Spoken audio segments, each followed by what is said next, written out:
Is that another box? Does this ever stop? It's either me, or the toys, or the toys, or the toys, or the toys, or the toys. Welcome to the My Wife is Going to Kill Me podcast. The podcast where me and my friends talk about the number one thing that makes our wives want to kill us. Toy collecting! Transform, back and roll out. Transform, and roll out. Transform, That's America's ass. and roll out. Transform, roll out. M-W-I-G-T-K-M, my wife Is going to kill me. M-W-I-G-T-K-M, my wife Is going to kill me. Obi-Wan Kenobi. Oh, wow, you are dumb. All right, man's man. We'll see you on the flip-flop. I tend to lash out to protect my loved ones. Travis, At least he's just giving it the old whoppity dop. It just keeps growing. And it's good stuff. oh shoot. Jeremy, don't encourage him. I hope the cat pisses on you. You're reading again, aren't you? I like everything, so just tell me stuff. Steve, I'm being misrepresented here. You got no power over me, you harpy. did you put a period at the end of this statement? M-W-I-G-T-K-M, my wife Is going to kill me. M-W-I-G-T-K-M, my wife Is going to kill me. Let the good times roll.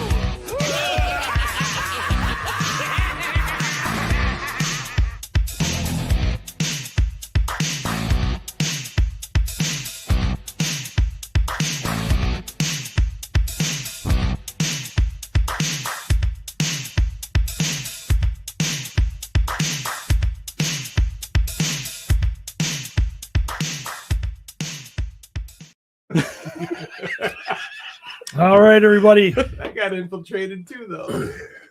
Welcome to the Mythic Legion's RPG Marathon. And for the foreseeable next couple hours, it'll be hosted by My Wife's Gonna Kill Me podcast. I am Lord Stephen Bishotti, and with me today are the three best co-hosts. No, they're not that good. I switched it. I'm going to stop saying they're the best because all they really do is piss me off. But Jeremy DeWitt is here. How you doing, Jeremy? Thanks for including me, Steve. I appreciate it. No problem. I'm doing great. And the guy who hosts the host of the My Wife's Gonna Kill Me podcast, Travis Bowles. How you doing, Trav? Wonderful. And Pete McCarthy's here. How you doing today, Pete? If I were any better, I'd be twins, Steven. Wow. Yep. I got a pair of twins for you. You ate. No, you got rid of your twin. That's true. I did. I want to real quick. People will notice. This is I important. dread introducing him because I know I'm going to lose like everything I was going to do. Okay. All right. No, that's fine. You know what? We'll do it. We'll start off this right. He gets a big description. He gets a big description. I get it's Pete. Fuck you. So Curtis Ackerman says, when you fat a chance, can you get me the link to your stream at 11? And I was like, I feel attacked, Curtis. So I'm assuming it meant when he gets a chance. Yes. So. All right. If you are one of our regular fans in this chat, watching this show, you know what to expect. And if you are new to us and our brand of human, we would recommend taking a 2-hour break and converting your 28 to a 26. You may hear some things that you think are offensive. And if you cry when you get a boo-boo, then you probably want to turn us off. All right? I cry when I get a boo-boo. I rub dirt on it, and then I go punch myself in the face so I forget about my other boo-boo. Because I'm a man. He's got another new tattoo. Where? Is that a weekly thing now? He's just like a standing appointment at the tattoo. Is this new? Well, it's not old. When did that happen? I swung into the tattoo shop yesterday, saw see if they had any walk-ins. Were you riding your indigenous people? What? Oh, my Indian? No. Okay. I was trying to be PC. cold. It took me a second there. I was like, where is he going with Well, I'm this? trying to be better because this show is not just about My Wife is Going to Kill Me. This show is about more than that, and I'm trying to be better. Well, that's good. So I don't know if it's funny, but I guess it's good for your soul. So the four of us are here. Watch, we might swear, we might do bad things. Don't worry about it. Just laugh it off and we'll have fun. And also with us today on TV is Curtis Ackerman. How you doing, Curtis? I'm doing excellent now. I've worked many years to establish myself in the community just so that I could be on this show. Now that I've made it, fuck all of you. I'm out. I'm done. I've reached the pinnacle of my success, and it's all downhill from here. So what do you say when people constantly refer to you as the podcast slut? I accept it willingly. You proud of it? I am, very much so. Oh, guys, stop, behave, guys. Dad's here. Everybody, quiet down. Oh, we'll bring him on real quick. Oh, maybe we won't. You'll probably have to change the layout in order to get everybody on there, or take me off and then pull. Hey, that's not Dad. That's my daddy. Ooh. So I enter the backstage. I've been on every single podcast that's been part of this live stream. None of them have used the word slut, as far as I know, before I got to this one. Well, So- we aim to impress, Jeremy. Appropriate. Well, this is where we start having fun. So How you guys all doing this morning? doing great, man. How are you? I'm gonna try to monkey with this for a second to try to get Curtis back. Which will be interesting. In the while it's happening. meantime, in the meantime, what do you think of my tattoo? It's pretty badass, huh? Mom and dad Yep. with a heart. Yep. Traditional. Totally. Well, Pete might say it's not. Is that another new one, Steve? Dude,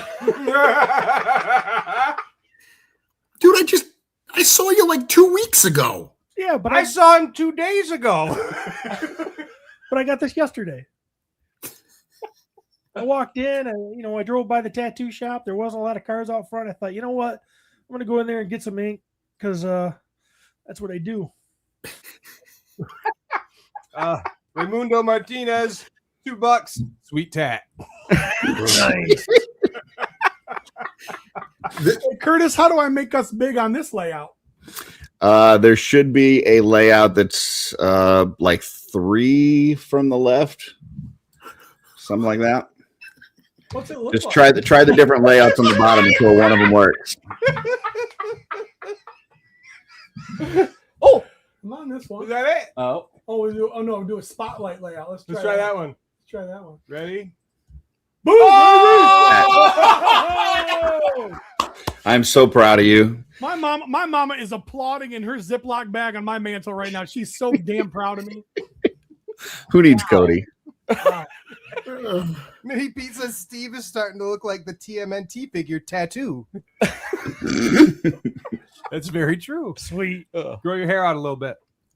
I don't know, with all of Travis's recent surgical blemishes, he's starting to look like Pizza Face. So Say what you will about the content of the show, but we've already got an extra $5,000 on the Kickstarter since it started. I take Wouldn't credit. it be ironic if this is the show that just all the funding comes in and then Pete can claim all of that success for his own? Yeah, if you thought he had a big head now, my goodness. I've got a big head. So should we talk about that, or where are we at the Kickstarter right now? Well, Travis said he was going to have it pulled up, but he doesn't. So I can share it, and you can just pull it up from the bottom of the screen. well, as soon as I realized that Curtis was actually going to be able to join us on a My Wife's Gonna Kill Me podcast, He turned his phone off. I decided to not do the only contribution I had for the 2-hour block. It's at the bottom of the screen if you want to pull it up, Pete. Yeah, I don't. Okay, cool. That works too. oh, dang. Yeah, I can't even see. 1365751. Jenny, who can I turn to? Who can I turn to? Oh, it just jumped. Look at that. Let's just sit here and Yeah, let's just sit here and watch it. So it's like every time I sing poorly, we get more money. Hey, Anthony. Jeremy, how you feeling? Feeling great. Feeling great. I mean, this is an exciting, final 29 hours of this live streaming. To be a part of this, like I said on an earlier stream, it's something that we're all absolutely going to remember. But to be at close to 1.4 million, I mean, we're really challenging for that 1.5 million mark, which would make this the third highest toy action figure campaign ever. Certainly in the gaming space, there's been some huge Kickstarters, so we're not really challenging for any titles in that, but still the fact that this is being so well received in that space is really impressive. And I'd be lying if I didn't say that I'd love to hit that just over 2 million mark, 2,050,000, and we overtake Medieval Spawn to become the number 2 toy Kickstarter ever. So I love where we are, and I'm excited for where we're going. So, Jeremy, I'd like to say this. In the event that it hits 2 million, to celebrate that at Legions Con this year, David Williams is going to tattoo the art of your face drawn by Jeremy DeWitt on my body. So if we hit if we hit 2 million, I'm going to commission your face to be done in art, and then I'm going to have David Williams, the amazing David Williams, tattoo it on my body live during our live show. Personally, I think you should do full body, but we can settle on face. And then after that, I'm going to get a smaller one.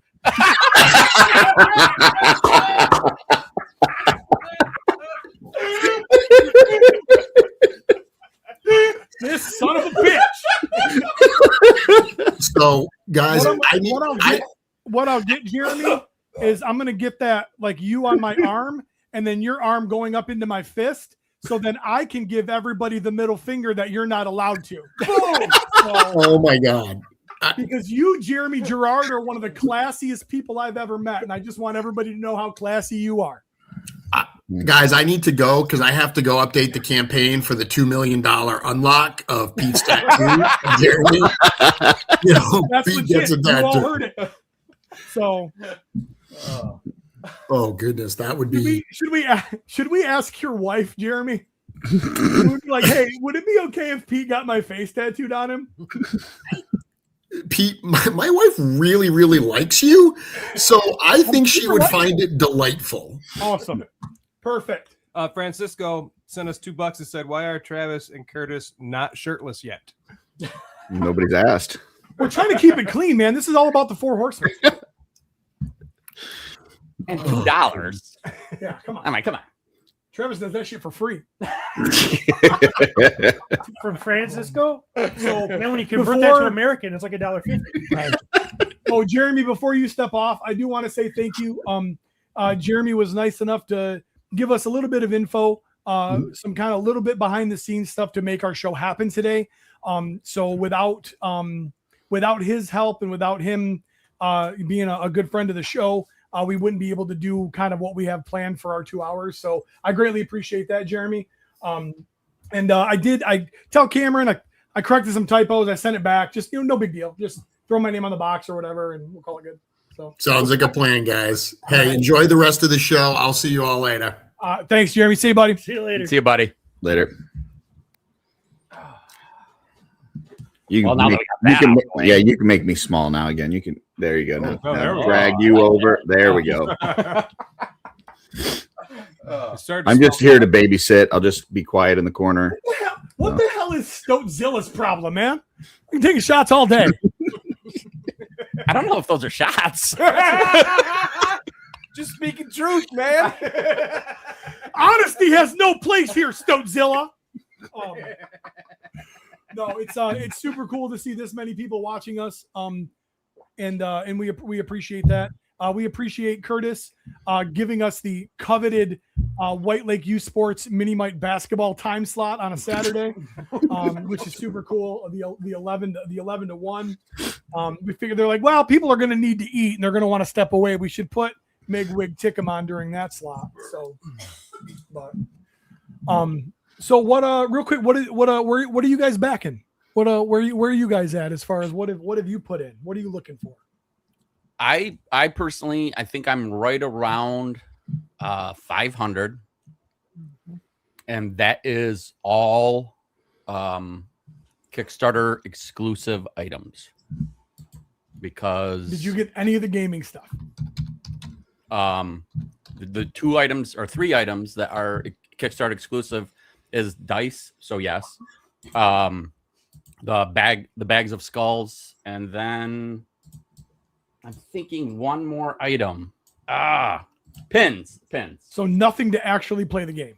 Well, no rule books, no adventures, nothing to actually play the RPG. I am in a weird spot because I get all of that as a retailer. So Then why am I backing the Kickstarter?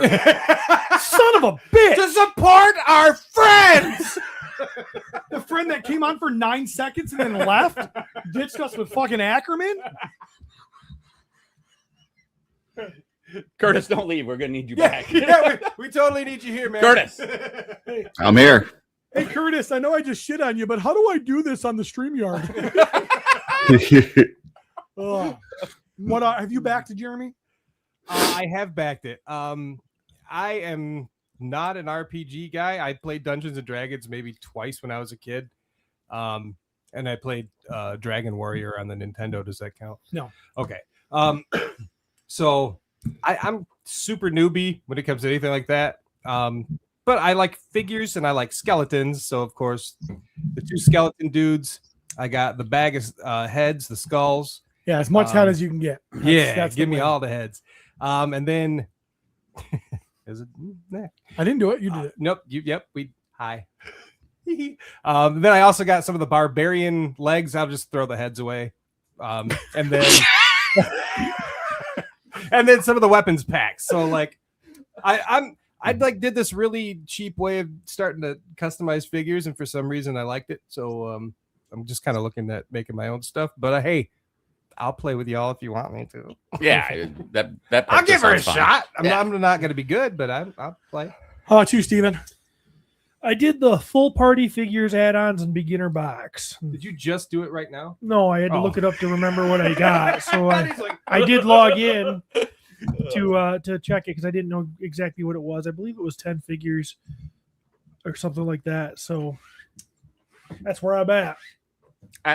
Those figures at that price, like it's a no-brainer. And I saw someone just posted it today, and I'm sure it's been talked about numerous times, but to be able to, at this point in the line, jump in right now and buy figures for $30. Yeah, no kidding, right? Yeah, and they're great figures. Or 2 figures for $30, and for $15 extra, make one of those figures a completely different character. Yeah. Yeah. Those add-on packs are absolutely brilliant. Yep. Absolutely brilliant. Head packs. I mean, you can super customizable. Mm. I like that stuff. And it would be fun to watch, like how well this stuff does through the Kickstarter, and then if the studio takes direction from that down the road, and now we just start to get these little packs that you can totally, which would be pretty sweet. I think about how the soft goods totally changed the line, and now somebody's buying something with those killer soft goods for $30. Yeah. And a little bit more, if you're getting the character packs, but it's crazy to me. A little bit of drama before we move on. Does anybody notice 91% of all of the comments on the Cabal are useless? Huh. Absolutely useless. If somebody posts a question, a lot of times it's a dumb question. Right out of the gate, it's a dumb question. That dumb question gets 27 people to give dumb answers. And nobody answers the question. You scroll through and they add zero value. Zero value. If they didn't post at all, it would not change the world in any way, shape, or form. But I blame it is the biggest waste of damn Is there time. zero value though? Zero value. Because you've been going through and reading them all. That's kind Only of the valuable. bitch. But it's valuable to us. I like his questions would be like, is such and such thing available in the Kickstarter? Like literally seeing stuff like that. Yeah. Go to the Kickstarter and look. Yeah. Cullen Culp is the nicest guy in the world. He's like, oh, well, you can just go to this link. How many times are you going to tell him? Hey, pick up your socks. Hey, pick up your socks. Eventually, when my son doesn't pick up his socks, I say nothing and I just punch him in the side of the head. Like I quit saying the same thing over. Not Cullen, though. Cullen is a man's man. He cares. And he will answer every one of those dumb questions with the same answer every single time. And he never calls them idiots. And he should. He absolutely should. Cullen is a saint. He is an absolute saint. You have anything to say, Curtis? I refuse to answer on the grounds that I may incriminate myself. Well, we're gonna answer for him. I think there is a weird though. Like I'm starting to feel like some of my friends think I'm Google. I can see that. Which is crazy too, but I'm like, wait, example, asking something, texting me this question that if you just would have Googled that and it would have literally taken, but now I have to go Google it for you because they think I know everything, and I'm like, I don't know what shit. the upside down pineapple meant. Okay, give me a break. My favorite one. I know that one. Picture. Is this broken? Probably.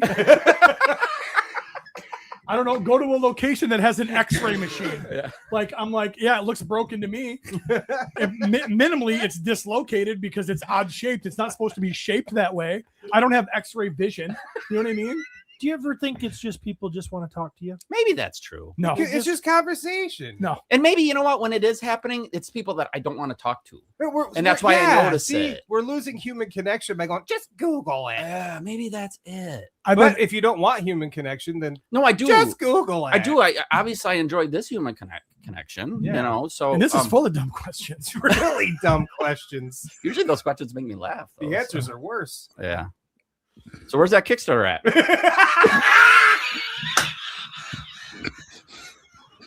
Hello, man. Okay. Stoat says I'm a national treasure. All right. You are a liar, but I'll take it. I need to If Travis is Google, we're all in trouble. Yeah, I would agree. 1-6 shooter. Why would anyone ask me questions like that? Hey, if it's a one-way road and there's 2 lanes, but I'm thinking to go, can I? And I'm like, you have to draw. I can't even think. I can't understand what you're even saying. I don't know how you don't convince people that you're a fucking idiot. I was convinced in the first couple days. So you're like, I got this. This guy's gonna be easy to deal with because I too am a fucking idiot. So, but see, Travis's answer is like, "Well, did you get caught? Did anyone see it happen? Yeah, did anybody? Is it illegal to do a U-turn on Division? I don't know. Did you do a U-turn on Division to get pulled over? Then you're fine. Shut up." My wife called me the other day. Hey, there's a guy riding a dirt bike down the sidewalk in front of Bell's. And I went, okay. So I called dispatch and I said, hey, by the way, you've got apparently he's wearing a bear head. He's riding a dirt bike through town. As one does. So look for a 5 Nights at Freddy's motocross guy. And, so I want to be friends with that guy. He was popping wheelies. It was electric. Woogie, woogie, woogie. Oh, it was a bay leaf or something. Yeah.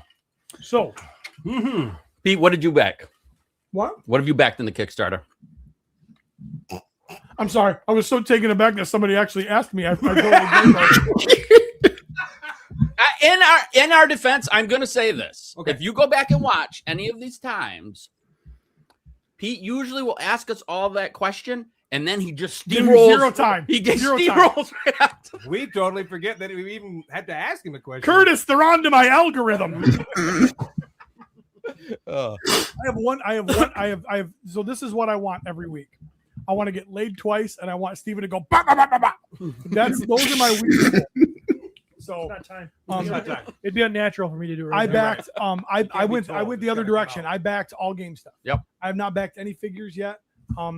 Because let's be honest, Lyos drops. You know what I mean? Yeah. Sorry, Horseman. If you guys are upset, you can blame Nate Barch. And maybe ding him, maybe pay him less for his art to try to recoup the lost money from me. But I've been buying all Lyos, baby.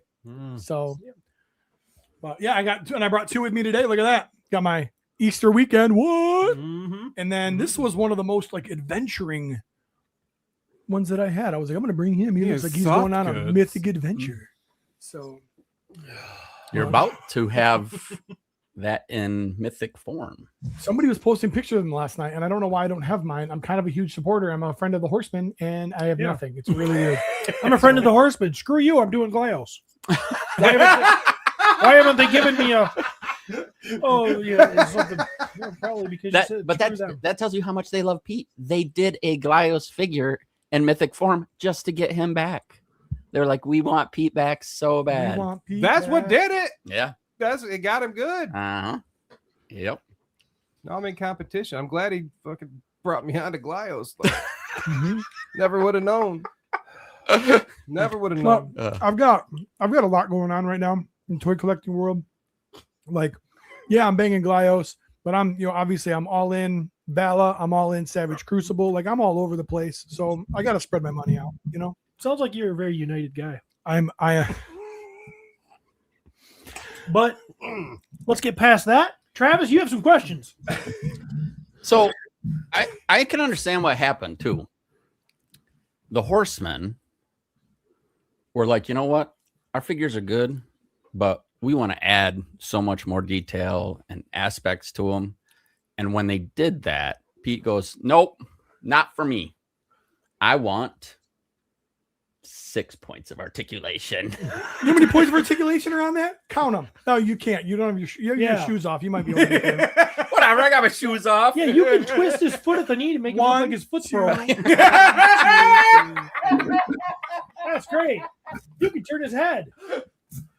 This has 14 points of articulation. When Mythic Legions can do this. Go ahead and yuck my yum. It's totally fine. I look at your life and I go, lights off missionary once a month. Only posable action figures. You're lame. I don't want to do it. I backed off at every other month. There's no chance of her getting pregnant since they took her uterus. So now it's just simply to satiate my evil urges, which is down to with the advent of 47 years old and lowering testosterone are coming less and less. Steven is like the real world embodiment of Arlie Armory as the coach in Saving Silverman. Stay away from women. All they want from you is your man juice. It's true. If you get any urges you can't suppress with hard liquor, use this. And sportsmanship. So, the words of Stephen Bisciotti do not necessarily represent the other members of the My Wife is Going to Kill Me podcast. You're Al on Dual Time. You had to hold the sign. That's all right. So what are your questions, Travis? So in this Kickstarter, what are your favorite figures? Your favorite figures. And it's okay if you haven't purchased that figure or anything, but if you had to pick one figure, you're like, this is the one that I love. Is Mythic Customs, that's Gerard, isn't it? Yeah. Yes, it is. Okay, what's Code Lavender mean? That's what they say on PGG when they need me to jump in and save the show because it's off the rails. Go ahead and fucking try, Curtis. You might be saving them. Ain't nobody saving us. I don't even get involved in that purple gangbang shit. That's not even for me. I would say either one or both of the skeletons, man. I can't help it. You like that? You like the scarf? I think that was a cool addition. I like the fact there's two different bodies, so I dig that. Yep. I kind of like exposed ribs, though. That's pretty neat. Tickles mine. Yeah. Yeah. So I'm a simple man. Yeah. No, I knew that was gonna be your answer. I guess I shouldn't have answered that. Nah, I mean, I think. Thanks for including me. There's nothing wrong with liking the bone, dude. Steven? Hey, Curtis, will you do that thing where you put the Kickstarter thing up at the bottom of my thing? Sure. I'll have to go off the page that I had with my stuff that I pledged because I thought you guys were going to ask me. So let me go ahead and get off there. You just peated Pete. Sorry. Did you just get out peated? I apologize. Let me take a step back. He's the real Pete cock. Hey, Curtis. I got a question for you. Yeah. When it comes to the Kickstarter, can you put the screen back up for me? Yes, absolutely. Yeah, absolutely. Waiting for it to load. Just so that I can well, for those of you that are Patreon members who want to hear about being out-petered, we're going to go peter out in the hot tub after this for a special episode, so tune in. It is down at the bottom of the screen. Thank you, bud. Mhm. So I can pull it up randomly. So, Okay. What do you seriously though, Curtis? How all in are you, buddy? Like how many dollars and cents? It's around 1,800. Noise. Jeez. Damn. Noise. How much is like the all in for just one of everything? The Master of Mythos all in is 965, I believe, which I've got that and then a bunch of extras. Okay, I didn't know if you like just went double, just grabbed double of everything. So no. For those of you not paying attention, his wife is on the other side of the camera. So you know damn well if it's 18, it's more like 36. No, actually I can scroll up here and it shows right there. 17. Oh, you don't have it pulled up, but 1794 is the actual dollar amount right now. Oh, okay. So. Underneath that email, it's your other email. Yeah, that your Pete's biggest fan at gmail.com has got another 1800. I bet.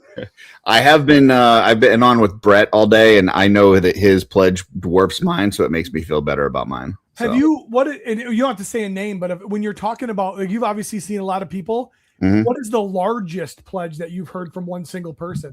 I don't know what Brett's is, but I know he's got he ordered 48 of the one skeleton, 48 figures of the other skeleton, a bunch of the skulls.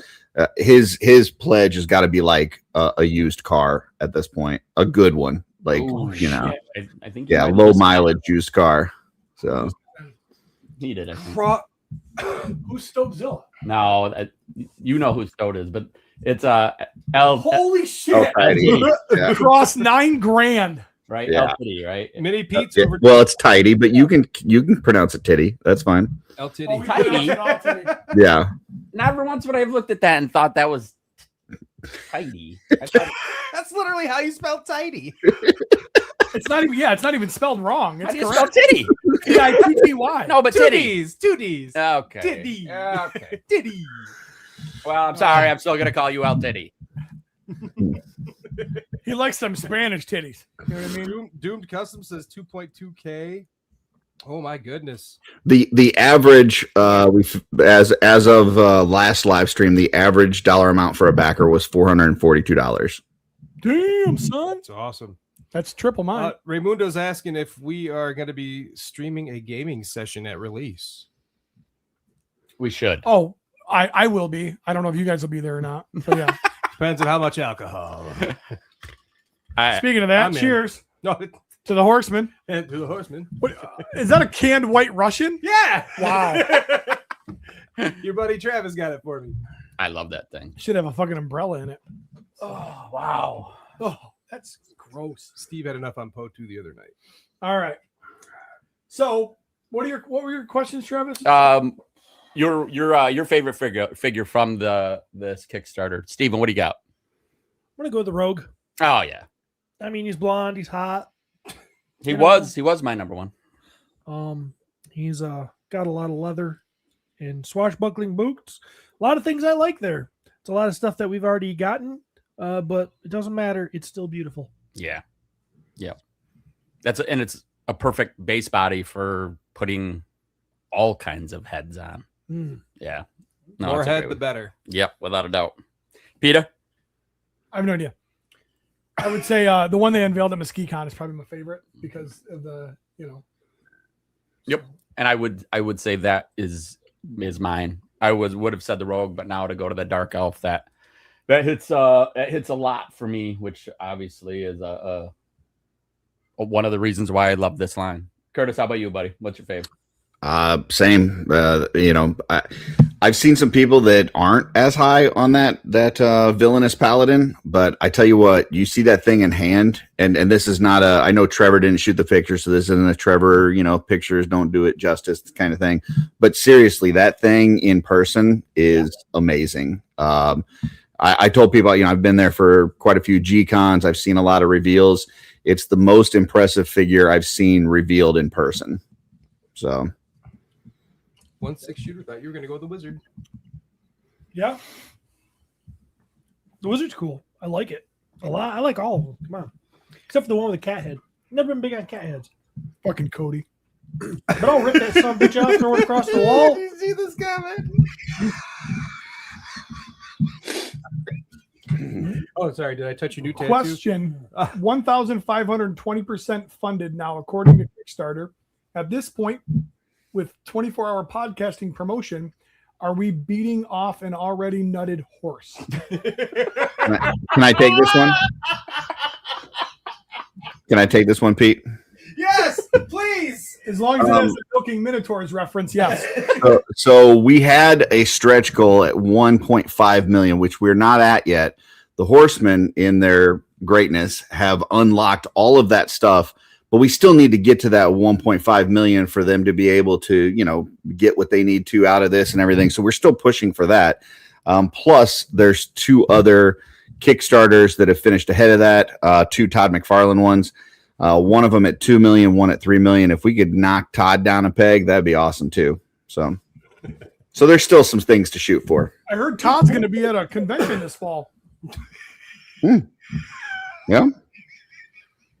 Cool. So what other questions do you have, Trav, before we get into the thing here? I'm ready to get into the thing. Ready to get into the thing? I Yep. gotta go to the bathroom then. All right. Number 1 and number 2. Wouldn't you like to know? Got a feeling that I'll So know. speaking of that, though, have you guys ever gone number 2 without going number 1? No, they always go together. Always go together. So it should be like number 1 and number 3. No, I've definitely gone number 2 without number 1. Do you? No, you haven't. Yeah, I am today. Like just before I came down here. You shit without peeing. Yeah, but it was like the 3rd time that I shit this morning. So the other times I did, but Okay. I shit every time I pee. It's really awkward at the urinal. You shit 3 times this morning? yeah, He gets a nervous tummy before we go live. I did a live stream one time and someone asked a question, shits or pukes or shits. I don't remember how it was worded. And I didn't understand what that meant. Would you rather have the pukes or the shits? So that's how I was guessing what they meant, and After drinking, I'm assuming? yes, is what they meant was no. Listen, you alcoholic, after you drink, what? And I think I might have partook a little too much last night. Partaken, and also while I was partaking, there was pizza. Oh, and I might have. What kind of pizza?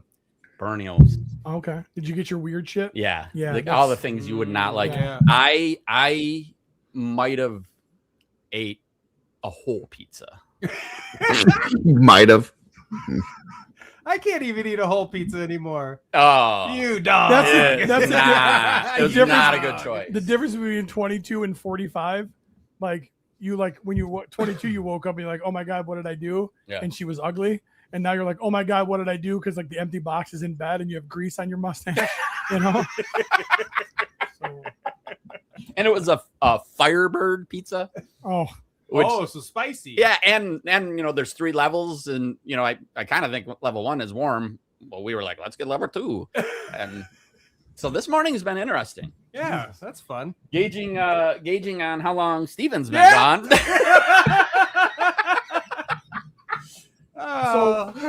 So for those of you that are not familiar with the Moy It's Gonna Kill Me podcast, Travis is a 23-year-old drinker.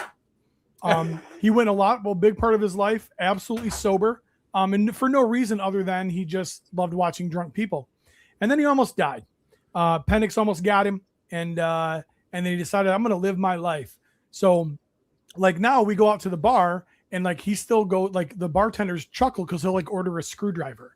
And I'm like, you're almost 50, Travis. Like you don't drink screwdrivers. So like he's like, let's do fireball shots. And I go, well, let's go to a high school party in the woods. And so yeah, it's so just the people that don't know Trav, that's how we got here. Screwdrivers are pretty good. Yeah, that's why every 17-year-old drinks them. Trevor asked, might want to check that. Trav, are you still prolapsed? Last time I checked, things were feeling a-okay back there. I might felt have a little loose for me when I was checking you. Well, when you have to sit down 3 times in the morning, it's like a loose balloon,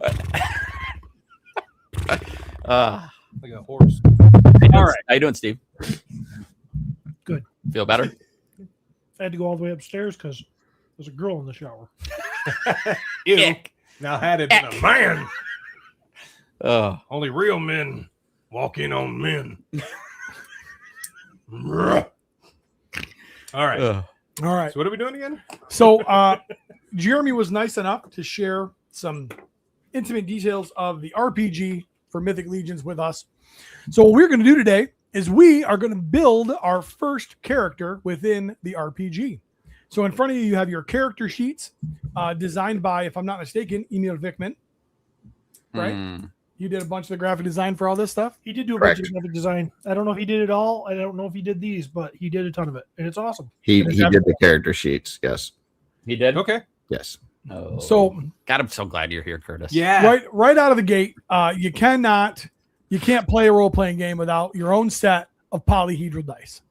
So I went through and I strategically got each one of you your own set of dice that I thought were terribly appropriate. So Oh, What? so these are from the D20 Collective. For Travis, our Instagram gardener, the Rose Garden dice Oh my. for Travis. For the tastiest one of our bunch from the D Collect, this is Cotton Candy. Oh, For Jeremy. All right. And last but not least, the Dreamer, Unicorn Dreams. So, so that is your standard set of 7 polyhedral dice. I'm going to go ahead and unveil mine. Yeah, these are stone cut blood splatter. What the fuck? So, We got the toy cam. Yeah. that should have been shown. amazing wormwood dice box made here in the state of Michigan. This was a gift from Christopher Lefevre after he tried to ruin Legion's Con. So, Just a toy These are cam? heavy. Yeah, I want to show them off to people. Okay, all right. Because they are pretty awesome. I mean, There it goes. wow. Could be. These aren't even square. Oh, let's do this real quick. My hallucinations after 24 hours of podcast promoting a Kickstarter that already shattered its goal. So that's from the amazing Look at- Francisco. Of course, it's I literally Francisco. posted that picture of me yesterday. All right. Guys So are dice, quick. dice in the upper left-hand corner. Those are my hand-carved gemstone dice, blood splatter. They're absolutely beautiful. They're some of the. They're weighty. Yeah, they're weighty. Well, they're stone. So yeah, Like that's my primary set when I'm rolling. What? Come on. So Mine are pink. Awesome. cotton candy, Cotton baby. Candy. Yeah. Where's yours, Travis? Show them off. Travis, Do we need these to the do this? Rose Garden. To build a character sheet, you actually roll dice for your attributes. Whoa. So Whoa. We're gonna learn a lot today. okay, no, you're not, because it's me teaching. Well, that's why we have Curtis here. He's like, no. How many are there? 7? Yep. And mine are pretty. Yep. So in a standard Like 7, flowers. Yeah. in a standard set of 7 polyhedral dice, you have a 4-sided, a 6-sided, an 8-sided. You have 2 10-sided. One is 0 through 9. The other one is 0 through 90, also known as a percentile dice. And then you have a D12, which is a 12-sided dice, and then ultimately your D20, which is your big boy. So D20 is the most common in standard RPGs. That's what you roll for initiative, for fighting order. That's what you roll for all of your saving throws and your ability checks. The other dice come into play for various other things. For instance, how much damage a weapon does or how much damage a spell does, that type of thing. Okay. So Any action. standard set of polyhedral dice. All right. So right out of the gate, you guys have your character sheet, and I have this cool little breakdown. Raimundo asks us, what voices will each person use while role-playing? Oh, we'll do it. All right. So Once our characters are completed, we need to all say some words in the voice of our Ooh, character. Okay. all right. So first step of customer creation. Let me try that one more time. Character creation is to generate your ability scores. So if you look across the top, You have strength, dexterity, constitution, intelligence, wisdom, and charisma. Okay. So now, normally those are rolled for it. We're actually going to come back to that because that comes a little bit later. So we're going to skip step 1 right out of the gate. And we're going to go to choose species. All right. So in your species, the available species in Mythos are the following. You have a human, you have a dwarf, you have an elf, you have a vampire, you have an orc, you have a goblin, you have a jaguarian, a minotaur, a skeleton, and a half species. Okay. So those are the overall species that are available to play. So when you create your character, you decide what type of species you want to be, and that will give you added bonuses in certain categories. For instance, Jaguarian is going to be light on their feet. They're going to have probably a faster walking speed. They're going to have a +1 bonus to athletics. So you're rolling to jump up into a window or you're grappling. If you want to talk about the strength aspect, okay, so your dwarfs are going to have different aspects. They're smaller, but they're typically more stout. They're going to have different things. So dwarves, you get a bonus, a +1 to constitution, and you can pick a +1 to either wisdom or strength. A human gains a +1 bonus to any 3 attributes. So if you say, hey, I want to be a human, there's nothing particularly along with the human race. So you get to randomly choose 3. Okay. So, and it goes through like that. Elves get a +1 to dexterity. Their dexterity is a little bit more fine motor skills. Okay. So dexterity would be like I'm trying to pick a lock or something like that. Typically elves are a little bit smaller in stature. They have more nimble fingers. A lot of times your rogue type classes would do that. Your thieves, So your vampires get a +1 to wisdom, strength, and dexterity. So now one of the reasons behind that would be a vampire lives for hundreds of years. So they know a lot of shit. They know a lot of shit. Yeah. Absolutely. So orcs get a +1 to strength and then either constitution or dexterity. So strength is very, very obvious. Okay. Again, what kind of weapons you yield. Like if you're a human, but you want to carry a warhammer, for instance, you might not be able to actually do that with that character. You want to carry a big battle axe or a great axe, then you're going to want to be an orc who already has some additional strength. Gotcha. And then constitution and dexterity. Constitution is your ability to maintain. So you're in a grapple, like the higher your constitution is, the longer you'll be able to hold on to that grip while somebody's fighting you. Constitution will also come into play for if you are concentrating on a spell. Let's say you're a spellcaster and you have to be concentrating to maintain that spell. They do something, you get attacked, your constitution, the higher that is, the better your ability is to withhold that and be able to continue casting that spell. Goblins get a +1 to dexterity. Again, typically are smaller in stature, and then either intelligence or charisma. So intelligence obviously is your brain power. Charisma is your ability to interact. So if you the higher your charisma, let's say you're trying to convince someone to do something, whether it's you're bartering or you're trying to get information from somebody, charisma can go into your interrogation, into your intimidation, different skills as well. So it's like flirting. It's like flirting. Absolutely. So Jaguarian.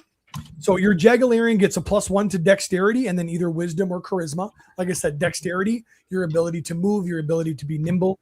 A Jaguarian is going to help you if you want to be a character, like I said, a rogue who wants to do things stealthily, right?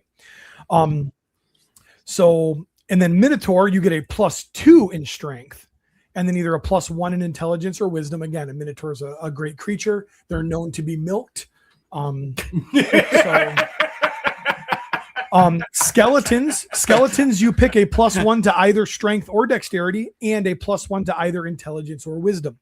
So right out of the gate, when you start to hear these, the flexibility and the customization is already very, very cool because, hey, by the way, this is a huge hulking character, so you're going to get a +1 to strength. But do you want to be that, I break things, Hulk style, Or do you want to have a little bit more charisma? Do you want to be a charmer, right? And then you can kind of pick that. So even just in the skeleton, you can go strength and intelligence, strength and wisdom, dexterity, intelligence, dexterity and wisdom. That's 4 different combinations that you can do just within the skeleton species to be able to ultimately kind of fine tune your character. One of the other cool things is all of these races will have different advantages and disadvantages. For instance, a human can't see in the dark, but an elf has dark vision.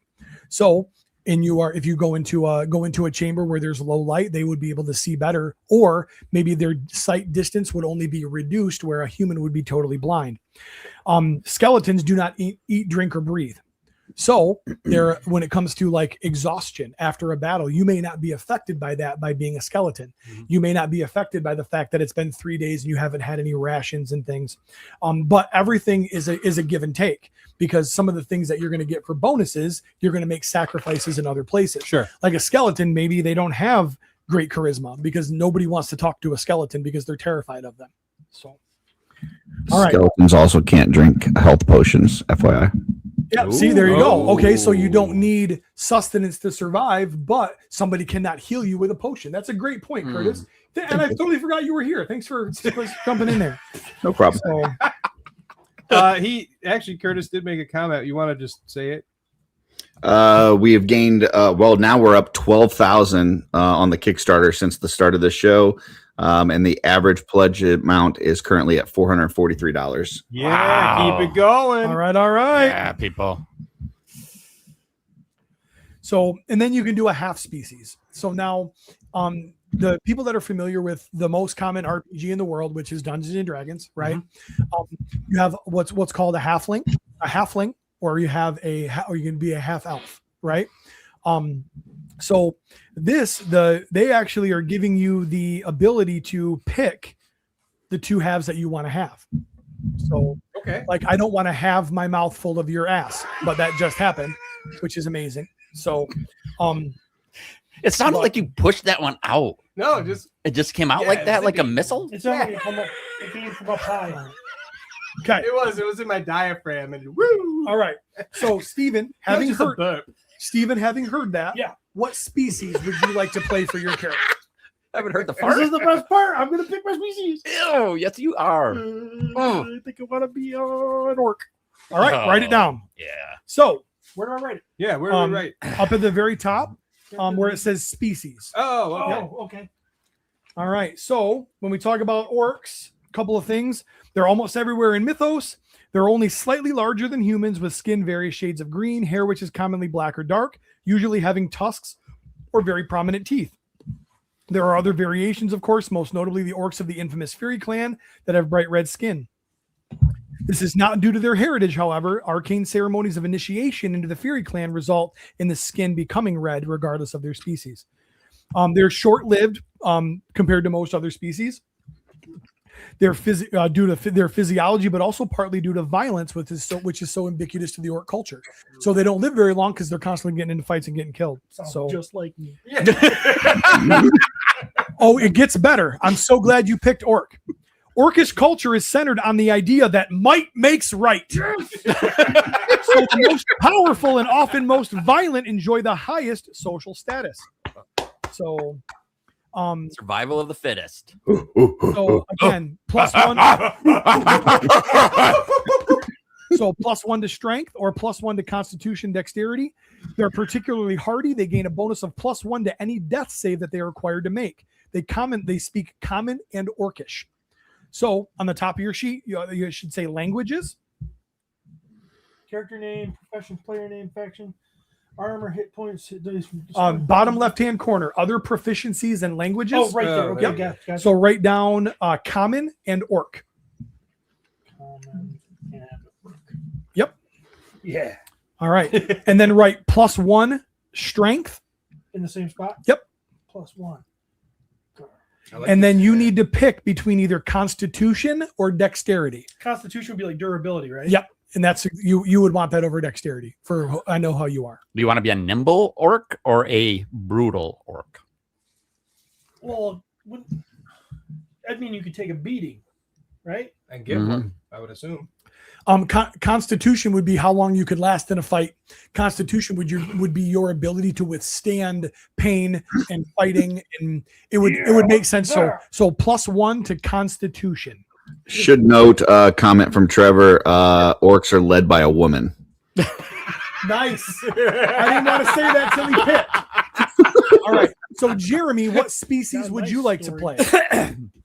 You think with my love for skeletons, I want to go that way, but I kind of want to add a little bit of sex appeal to this. Okay. Because that's pretty much all I have going for me. Okay. I think I want to go with like a vampire. Vampire. Ooh. Okay. Yeah. Now, vampire is going to have some cool bonuses, but they're also going to have some cool negatives. So, Dude, you would be such a sexy vampire. Yeah, I get skinny first. We're gonna be a party. Yeah. So I can forever be hot. Dude, I think about you're a vampire and I'm like right out an interview with a vampire. Yeah. Man. I'm exactly like Brad Pitt, aren't I? Yeah. Yeah.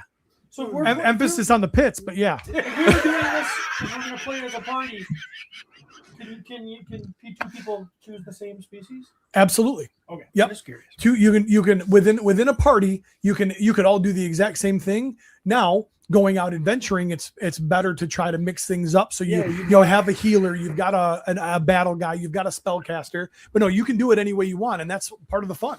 So, all right. So vampire, not very common in Mythos as a whole, but of course make up the bulk of Alithia's brood. They have a very long lifespan, but are neither immortal nor truly undead, as many believe. They're a species unto themselves, and their vampirism is due to their heritage. It is not a condition and cannot be passed on to non-vampires. So you can't turn people into vampires. Okay. In Mythos, you cannot. This is their their version of vampire. They can vary in size, but average about the same size as a human. Yep. So you'll notice as we go through these, a lot of things go back to comparison to a human for the simple fact that everybody knows what an average human is. Yeah. Okay. Entirely hairless, which is super funny for you because you're the hairiest guy in the room. Yeah. What the fuck? Their eyes tend to be shades of red. They do need to ingest blood of the living as beings to survive, but vampires do not view this as being any different than other eating habits of other species. They simply do what they must. If others find it distasteful, that's not the vampire's concern. We don't care. Their hearts do not beat, and their blood does not flow in the manner of other living beings. They can survive in a wide range of temperatures, but thrive in the cold, which could be a huge disadvantage if you're in the mountains. Their flesh is, although unfortunately, is very vulnerable to fire. Oh, that's a bummer because. And so this is where it's completely unlike you. They're very patient and analytical thinkers. Once they've arrived at a decision, they're quick to ask. They're physically strong. They're very fast. Okay. +1 to wisdom, strength, and dexterity. So bottom left hand corner, +1 to wisdom, strength, and dexterity. You are immune to cold damage, which can be a huge bonus. So if somebody shoots like an ice spike or does some sort of a frost spell. Immune to cold, because that in my thing here too. Immune to cold, but vulnerable to fire. Bummer. I'm gonna have to vape. And you have dark vision out to 60 feet, which means you can see limited in complete dark, but you can see normal in low light conditions, if I read it correctly. Okay. And you speak common and archaic. Vampire sounds kind of badass. So we got kind of a badass. Yeah, until somebody casts fireball and you're all fucked. So, all right, Travis, pick your species, bud. I'm kind of feeling like a goblin as of late. Yep, so I can see that. That's what I'm gonna go with. Okay. Goblin me later. Mm-hmm. Goblins are smaller cousins of orcs. They have the same green skin, are generally hairless, and Travis shaves, so that makes sense. Not anymore. Oh yeah, because that's The right. Minotaur thing. Heidi's going through her bear phase. So, they can be It's icky too. I hate it. It's icky. God, I hate it. I want a hair gone so bad. They can be found in many factions, but as with orcs, they're most closely associated with the Legion of Aether. Living in close proximity to the orcs, but they're unable to match them in strength, which their culture so values. Goblins have found other ways to remain competitive and relevant. They rely on their cunning and wits to get ahead in society, not Travis at all. These tendencies follow them wherever they go, whereas orcs are capable of adapting to cultural norms of other species with ease. Goblins remain dependent on their cleverness, which often leads to others to dismiss them as sneaky and untrustworthy. That's Trav. That is true. Like he never was greeted with a hearty hello from a father of a girl in high school when he knocked on the door. So Doesn't help when you look like a goblin. Conversely, among other goblins, they're quite concerned with their personal reputation. Much quarreling and contesting for status takes place. Few outsiders understand this, though, and if they notice it at all, they simply assume it's meaningless squabbling, failing to grasp the more subtle aspects of goblin society. So you speak Common and Orcish, Trav. You have a +1 to dexterity, or that's commonly, a lot of these are commonly abbreviated. So wisdom, WIS, dexterity, DEX. And then you get to choose a +1 to either intelligence or charisma. So do you want to be smart or do you want to be able to be rapey? Smart, but being rapey sounds so much more fun. So +1 to charisma or intelligence. You get to pick. Charisma. Goblins are proficient with daggers, slings, and short bows. So, and that has to go. That comes back to your good ability to do dexterity. So, realistically, for me, I should obviously go with a Minotaur, because of the fact that I'm Praetorian. But I'm actually going to go human. So, wow. I like humans, and that's what I've played the most of. That's where I'm the most comfortable. So I am going to be a human. Oh, I definitely want to play this someday as Pelvicus. Oh yeah, yeah, that for sure. Yeah. That has to happen. So obviously the most numerous, the most physically and culturally diverse. One thing that which characterize all humans is their adaptability. They're present in all areas, all climates. They're fast learners, relatively easy to adjust whatever conditions they find themselves in, i.e. Steven pisses off Cody and he leaves and he has to produce the podcast. Humans are found across all factions, all professions. I get a +1 to any 3 that I want. So that's cool. Humans are proficient in one saving throw of their choice determined at character creation. This is in addition to any save proficiency granted by their profession. And I can speak Common. So when we get to the next, we get to one of the later steps, we pick our profession, we'll get some additional proficiencies as well. I get to pick one additional in any category, but I have to pick it at character creation. So I have to decide what it's going to be now. And then even though my profession may help me, I'm going to pick a +1 to charisma because that's how I love to role play my characters. Ooh. So, all right. So we have an orc, we have a vampire, yep, we have a goblin, and we have a human. And that so far is our traveling party. So species, really that simple. You'll notice, obviously, there's a few of those that carry over from a lot of RPGs. Goblins, dwarves, humans, vampire, minotaur, those are new. Those are pretty out of the ordinary in the world of RPGs. So again, that's pretty cool that it's, again, they're kind of doing their own thing. Right from the start, we've talked about, at the end of the day, this type of role-playing game, it is very much 5e based. It's very based off the system that Dungeons & Dragons operates within. But so they gave players enough to be comfortable getting into the system, but gave them enough changes to make it fresh and reflect what Mythic Legions is, which I think is absolutely awesome. Well, you just did a lot of explaining of a lot of things. I was like, what a nerd.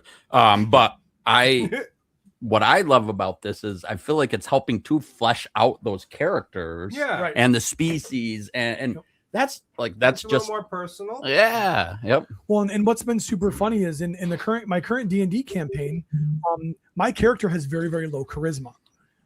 But when I role play and when I do things, I'm just me, who I am. I tend to do these things that are very charismatic, which doesn't match what I'm supposed to be doing. Right. So because of that, the DM or the dungeon master or game master, which is commonly called, will challenge me in those aspects and go, you know what, give me a persuasion check.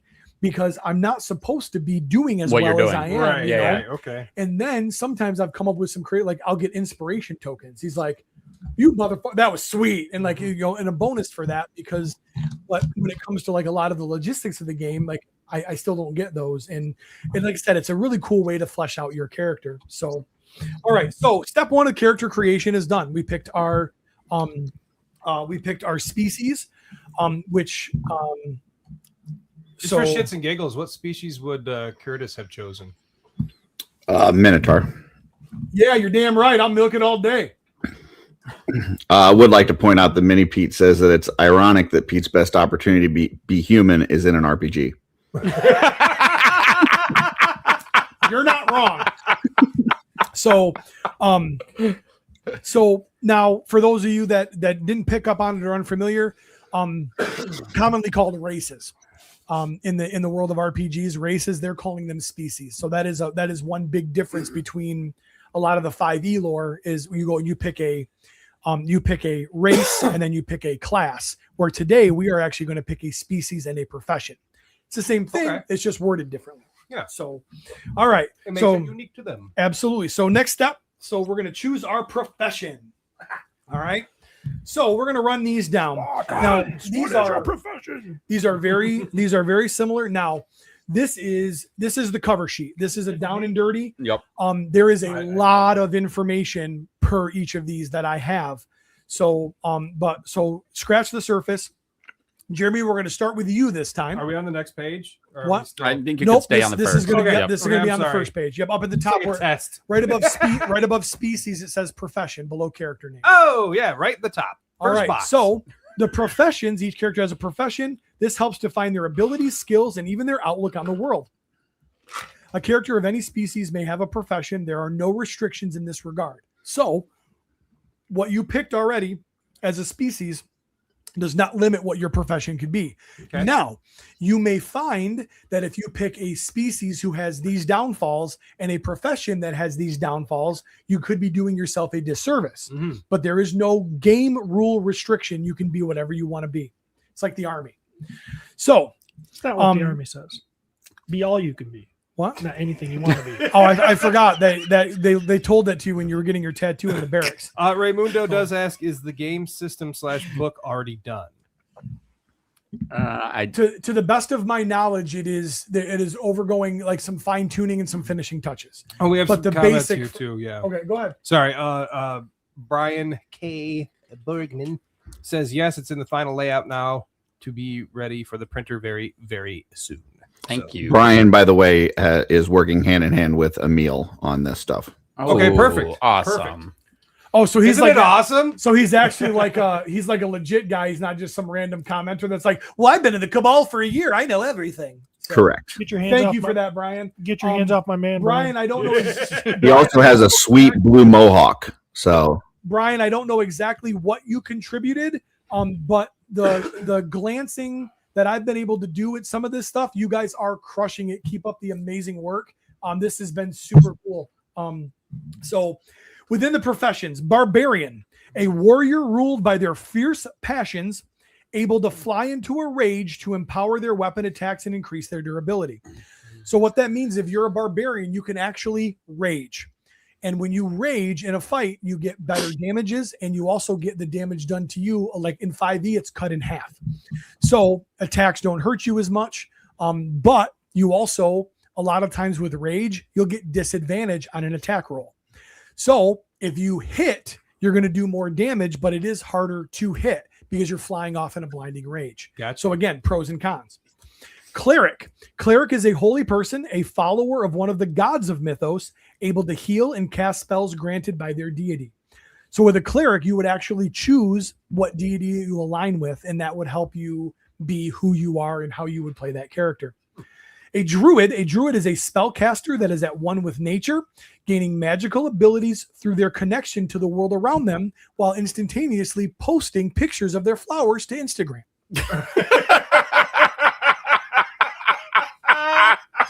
So a fighter is a skilled warrior, a master of all forms of weapons and armor, and able to lead others in battle. A lore master is an expert in many subjects, adept at dealing with others. They might be a mentor or diplomat, a jester or demagogue, but whatever their specialty, they have the ability to inspire and influence others through both the mundane and magical means. Now, lore master to me feels a little bit bardy. Those of you that are familiar with a bard from standard like D&D lore. So a monk is an ascetic who seeks to master their own body and the energies which flow through it. They are masters of martial arts and unarmed combat and can call upon mystical energies to increase their powers. So I read that and I immediately think Jaguarian monk. You know, light on their feet, ability to be stealthy. Like those two things would probably go hand in hand in a pretty amazing way. A ranger is a warrior that is at home in the wilds, whether a hunter or a hermit. They are specialist combatants skilled with all forms of missile weapons or fighting with a weapon in each hand. So a ranger is going to be a master of ranged weapons. Mm-hmm. So they're going to have a longbow. They're going to be able to strike from a distance. But in close combat, instead of handling a large two-handed weapon, they're going to have a weapon in each hand. 2 small daggers, hatchets, something like that. So when you read through these, what kind of person do you want to be? What kind of weaponry do you want to have? You want to try to line up your profession with your species to get the most bang for your buck out of your character build. A sorcerer, a spellcaster who is innately connected to the source which provides their spells. This connection is commonly due to their ancestry, having some sort of magical being partially responsible for their bloodline. So a sorcerer looks back and it's been handed down. The type of spells, are they good? Are they evil? Are they neither? Their bloodline helps determine the type of magic and spells that they can cast. That'd be interesting for the old. So you're like a descendant of a god. Is that not necessarily? You could also be a descendant of a demon. Okay. So so sorcerers typically align good or bad, and depending on how they align, what they're able to do. So a Templar is a warrior who owes fealty to a faction or an order. They're skilled fighters that have limited magical abilities tied to their mighty oaths of service they swear.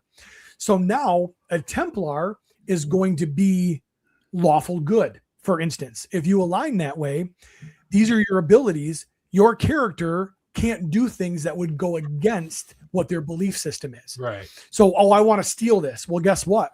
Your character creation is deemed that you can't do that. You're not allowed to step outside of those rules because you've chosen to align with an oath that you've taken. Brian comes in and says the Templar is now Paladin. Okay. Brian, thank you for friggin' being here. So, okay, I apologize. Obviously Emil isn't. Yeah. I asked Emil to be here. You know what he told me? Easter with the family. I'm like, oh, come on. Actually, Easter's tomorrow. Actually, what I said was they have Jesus in Sweden. I thought it was like Thanksgiving over there. Like you didn't celebrate it, but it turns out they do have Jesus in Sweden. Thank you for that, Brian. So Templar is now, which makes sense. Paladin. Yep. I totally forgot. Yep. And then a wizard, last but not least, a wizard, a spellcaster who gains magic ability through intense study of arcane secrets and years of practice. So wizard, they're the ones in the library. They're the ones reading spell scrolls. They're the ones that are studying. They're the ones that are looking at, based on what they're doing, what spells they're going to stock for the day, what they have prepared to cast. So those are the professions. Now, barbarian, cleric, druid, fighter, monk, ranger, rogue, sorcerer, wizard, all common lore. Those are all things that are kind of available. They're out there. They're free intellectual property. You're not stepping on that.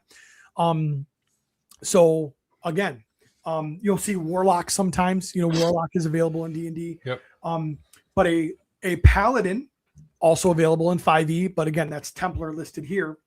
A lore master is not one that I've seen other places. Now, within your class, you can take a lore master feat and some of the other to kind of gain some of those abilities, but they've actually made its own class. I'm sorry, its own profession that way, which I think is super cool. So, can I throw out a little bit here? With the lore master, they decided to do that instead of bard because they do not currently have like instruments in the line. So that could be something that comes down the road, but they don't have that currently.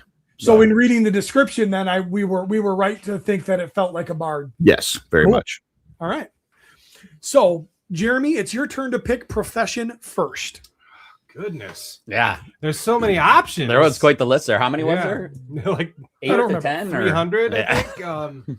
So was there a bowling pin one? These are the descriptions of each. Wow. So There's a lot of information. Yes. So I feel like my character's probably been around good amount of years. Very true. So having something like, I don't know, what was the wizard, the last one? The last one? They tend to Oh yeah. kind of build that stuff over the years, Yep. But see, that's brilliant, Jeremy. You can look at building into your character, the lore of who you are. You can look and go, well, I don't need a deity. I don't need this. I've been around. I can justify knowing these higher level spells. I can justify having a larger cadre of spells that I can cast. Now, that would give you the ability to, knowing that you have an affinity to fire, you could have mage armor, where you could cast that before battle. That would give you increased fire protection. Ooh, so see? You could, as a wizard, you could actually use your wizarding skills and target your ability to be able to go, okay, well, I don't need this. You could, you could help your other downfalls using that. So Sure. that's a good idea. Okay. So you're going to do it? I'm going to do it. Wizard. Profession. Yep. Wizard. All right. So. Oh, that's wizard. Don't forget the D. I'm All a right. wizard. But Now- you don't always have to poop while you go whiz. So with that being said, I'm going to pull out the sheets. So Travis, what do you want to pick? I have a question. Okay. If you choose like a monk, Yep. do you also then get to choose like I guess the religion or the whatever their Yes. Okay. Yep. So if you pick anything that ties back to a deity or a religion, Mhm. you then declare what that's going to be, good versus evil, and then there's additional information that you can read through to pick the best of the what deity or how you want to align. Okay, then I am going to pick monk, and my religion is going to be hedonism. I do not think that's an option, but we'll look. He practices out on the side. Curtis, is that okay? I believe all of the gods and religions are based on your faction. I could be wrong though. Pete would know for sure. And we're getting there. So okay. All right. Just want you to know that I've already drawn my character. Of course you did. Steve All did right. too. This is Oh, nice. And you picked a monk? If I'm allowed to focus my energy on hedonism, yes, I would pick monk. If not, I will probably change. All right. It's probably not in there, bud. Steven, I'm going to go ahead and have you pick next while I'm pulling this out. Well, I was kind of actually thinking it'd be kind of crazy to make this strong, tough orc a lore master. Deep breath. But then I felt like maybe that'd be handicapping my guy. I don't know, because I'm new to this, right? Yeah, I'm like, would that be like demoting him from his like fight his be able to whip ass? But I wanted to inspire others, and that was in there because I am the hero. right. So you want to be the And- inspiration to your crew. So after careful consideration, I think I'm just going to go with fighter. Fighter. So fighter is a great pick for you're going to be the tank. The battle starts, you're going to have a high initiative, you're going to run in first and just start swinging. You know what I mean? Yeah. Which is totally you, dude. All right. My apologies. I didn't realize that these they don't start on, there's no clear page cut. Oh, They gotcha. bleed over. Yep. So that's my fault. I meant to have this better laid out. So Well, based on the fact that Curtis is poo-pooing on my choice of religion, I think I will change. Would that make it? Because I just dug your packet. Oh, you found it? Oh, You're okay. a fucking monk.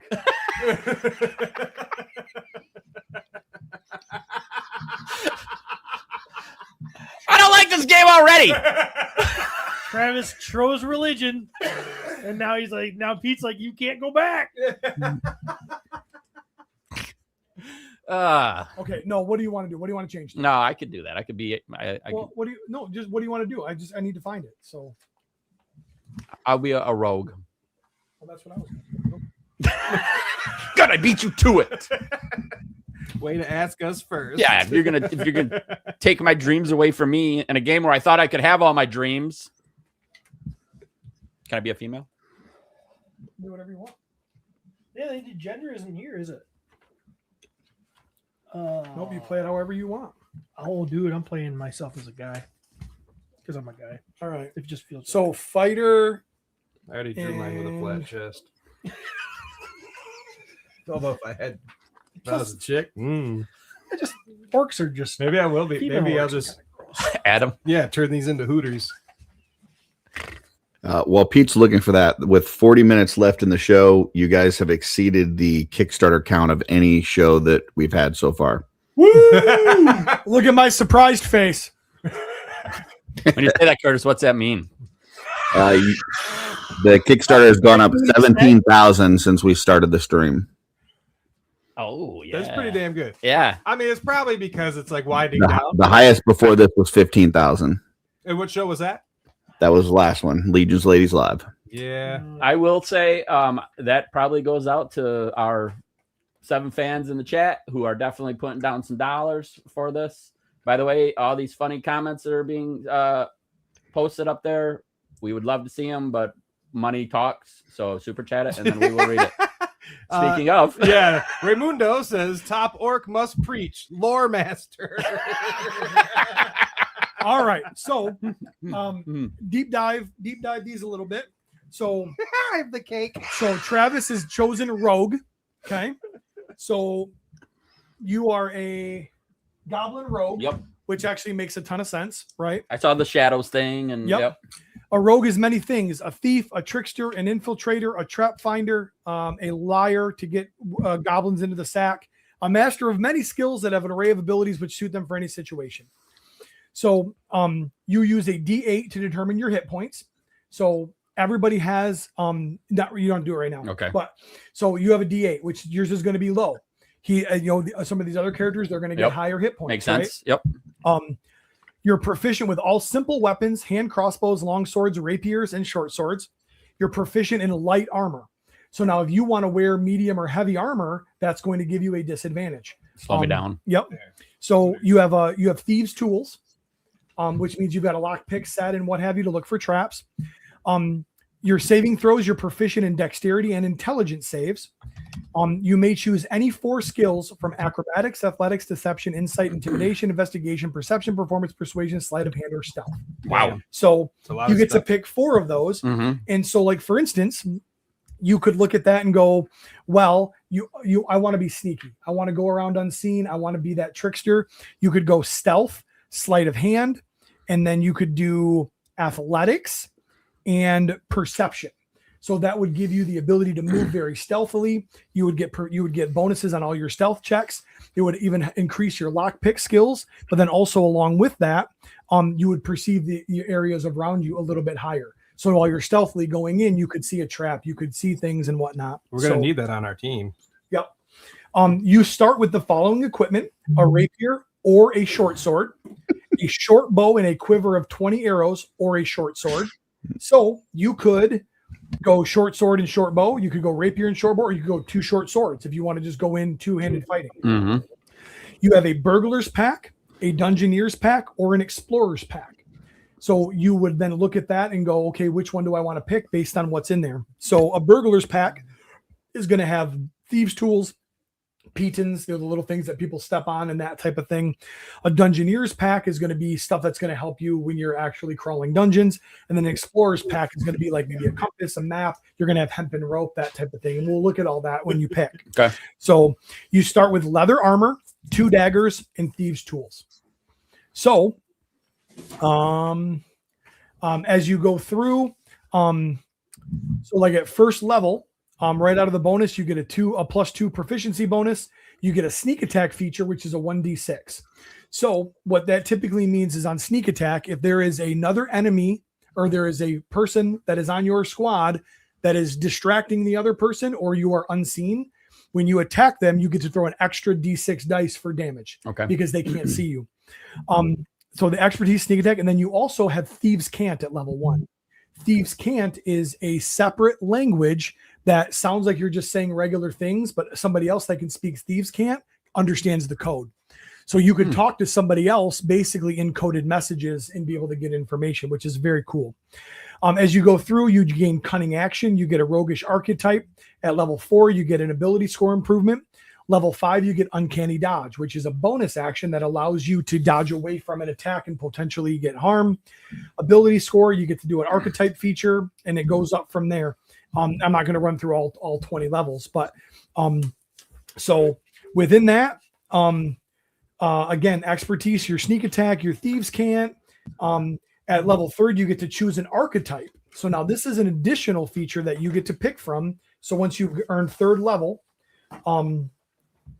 thief or assassin, and then you grant at 3rd level, and then at 9th, 13th, and 17th, you get even more bonuses within that. Cool. So again, do you want to get into the thieves tools, or do you want to be able to kill people from a distance or kill them silently?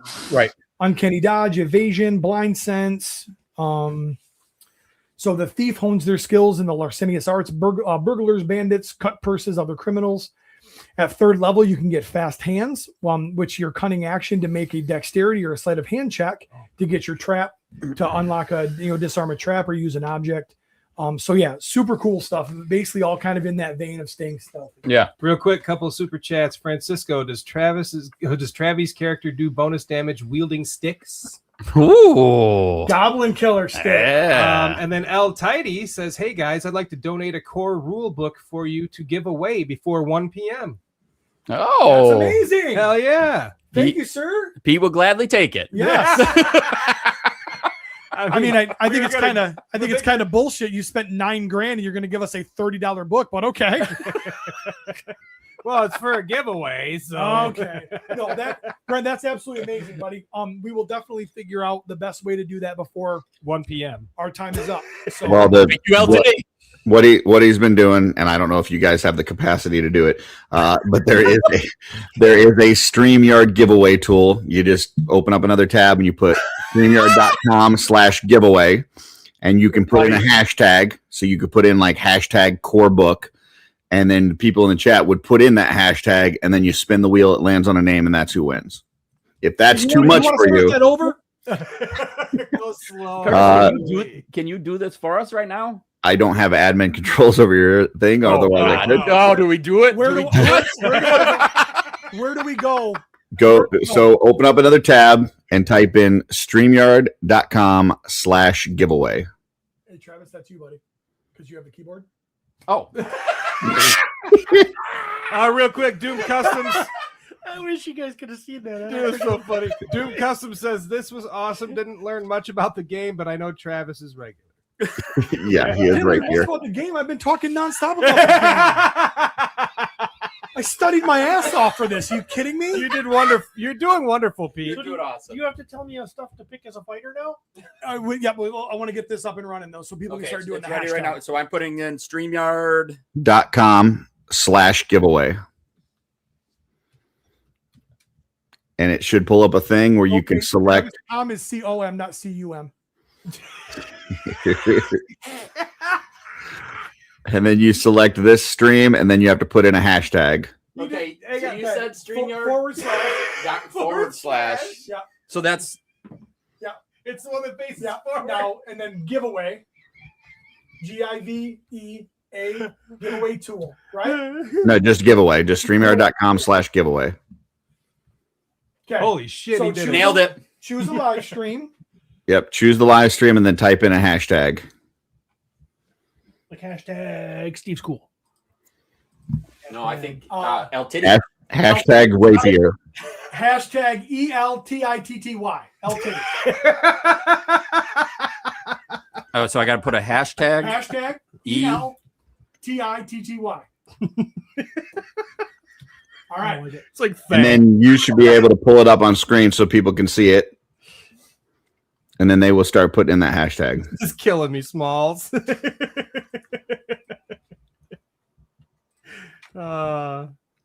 Okay, so now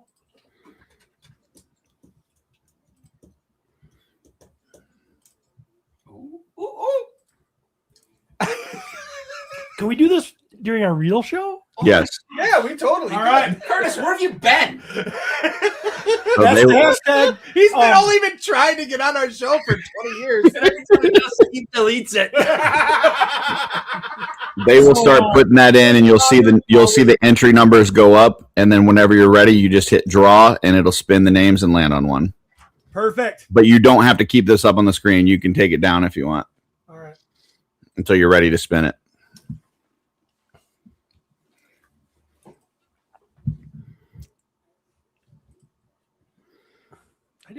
I didn't know that Curtis went to StreamYard school. He created it. I own it. Not only a client. How you feeling, Curtis? You doing all right? I'm doing good. All right. Doing good. Not sure what Pete's doing, but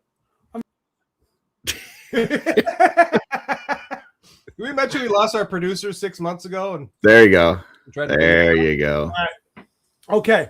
So, Steven, you picked fighter. That means I can fight, I think. Yeah. So, fighter. I hope so.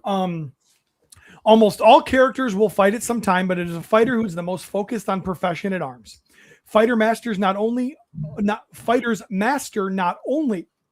all forms of arms and armor, but also tactics and leadership, and are able to shape the outcome of conflict through force of arms and canny intellect.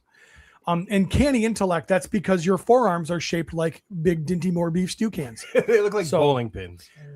Each faction has many fighters, from foot soldiers and minions to generals of mighty armies. Fighters use a D10 to determine their hit points. So right out of the gate, you already see that you're going to be able to take more damage than Travis's goblin character. So you're proficient with all armor and shields. You're proficient with simple and martial weapons. You don't start with any tools. You're proficient in strength and constitution saves. You're proficient in 2 skills from acrobatics, animal handling, athletics, insight, intimidation, perception, and survival. So one of the things that you want to think about is, as a fighter, do you want to be a guy who worries more about damage or worries more about protection, or both? So for instance, you would have the ability to have a great sword, a 2-handed sword, or you could have a medium sword and a shield. So if you were to fight that way, you would inflict less damage, but you'd also be able to block some damage. So by that, you would diminish your damage attacking capability, but you would increase your own protection. So something to think about. You start with chainmail or leather armor, longbow, and 20 arrows. So now, when you think about chainmail and leather armor, you would have to decide, because if you have chainmail, for instance, some of that heavier armor, you would get a disadvantage on a stealth check because you wouldn't be able to be as quiet because of your armor, where it would offer more protection, where the leather armor would give you more flexibility and ability to sneak. A martial weapon and a shield, or 2 martial weapons. So that's where you would pick a sword and a shield, or 2 swords, or a sword and an axe. A light crossbow and 20 bolts, or 2 hand axes. And then you would get a Dungeoneer's pack or Explorer's pack as well.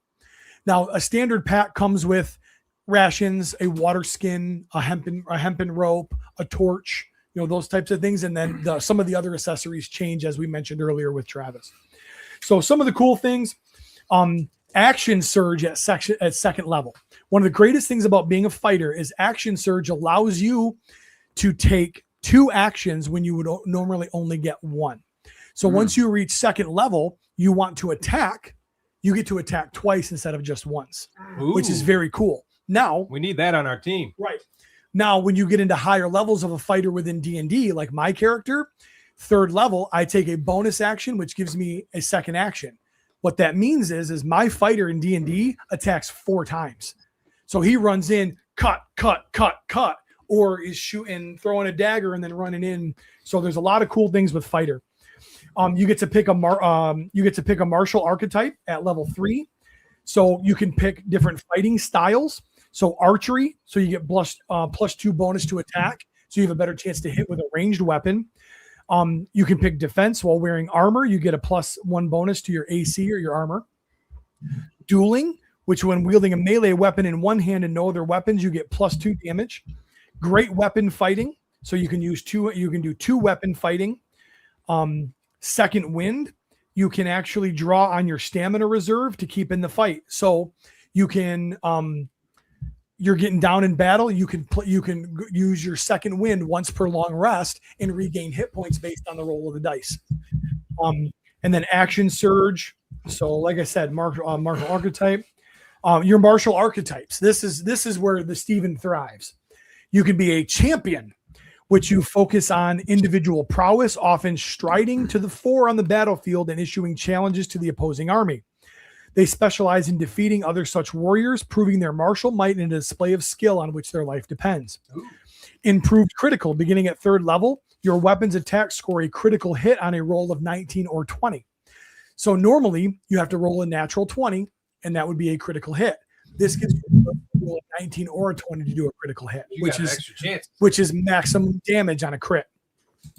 Issue challenge. Starting at 7th level, you can use a bonus action on your turn to issue in a challenge to an enemy combatant.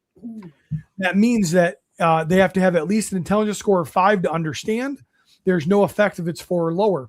They must make a charisma save. If not, they may refuse the challenge. If they fail, they have to wish to accept the challenge. You can duel them one-on-one. So lots of cool stuff within the world of Fighter.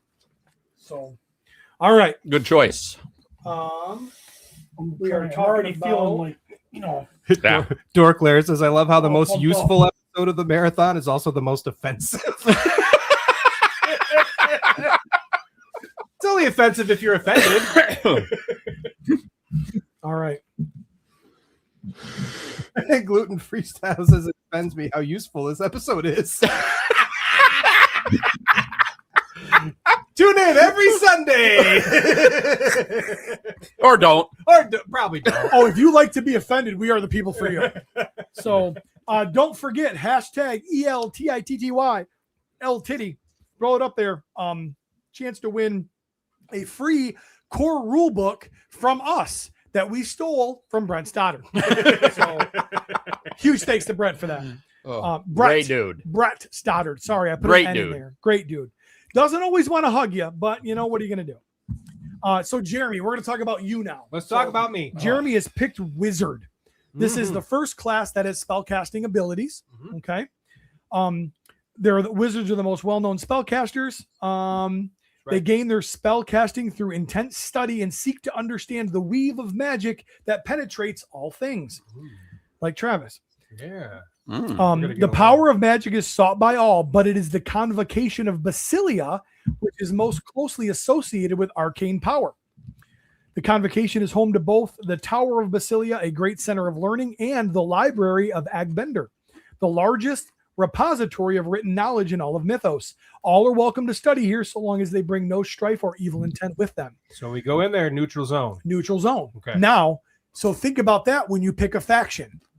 Convocation of Basilia might be the route for you to go because you're going to have some increased benefits in picking that faction. So there isn't a good vampire in the line.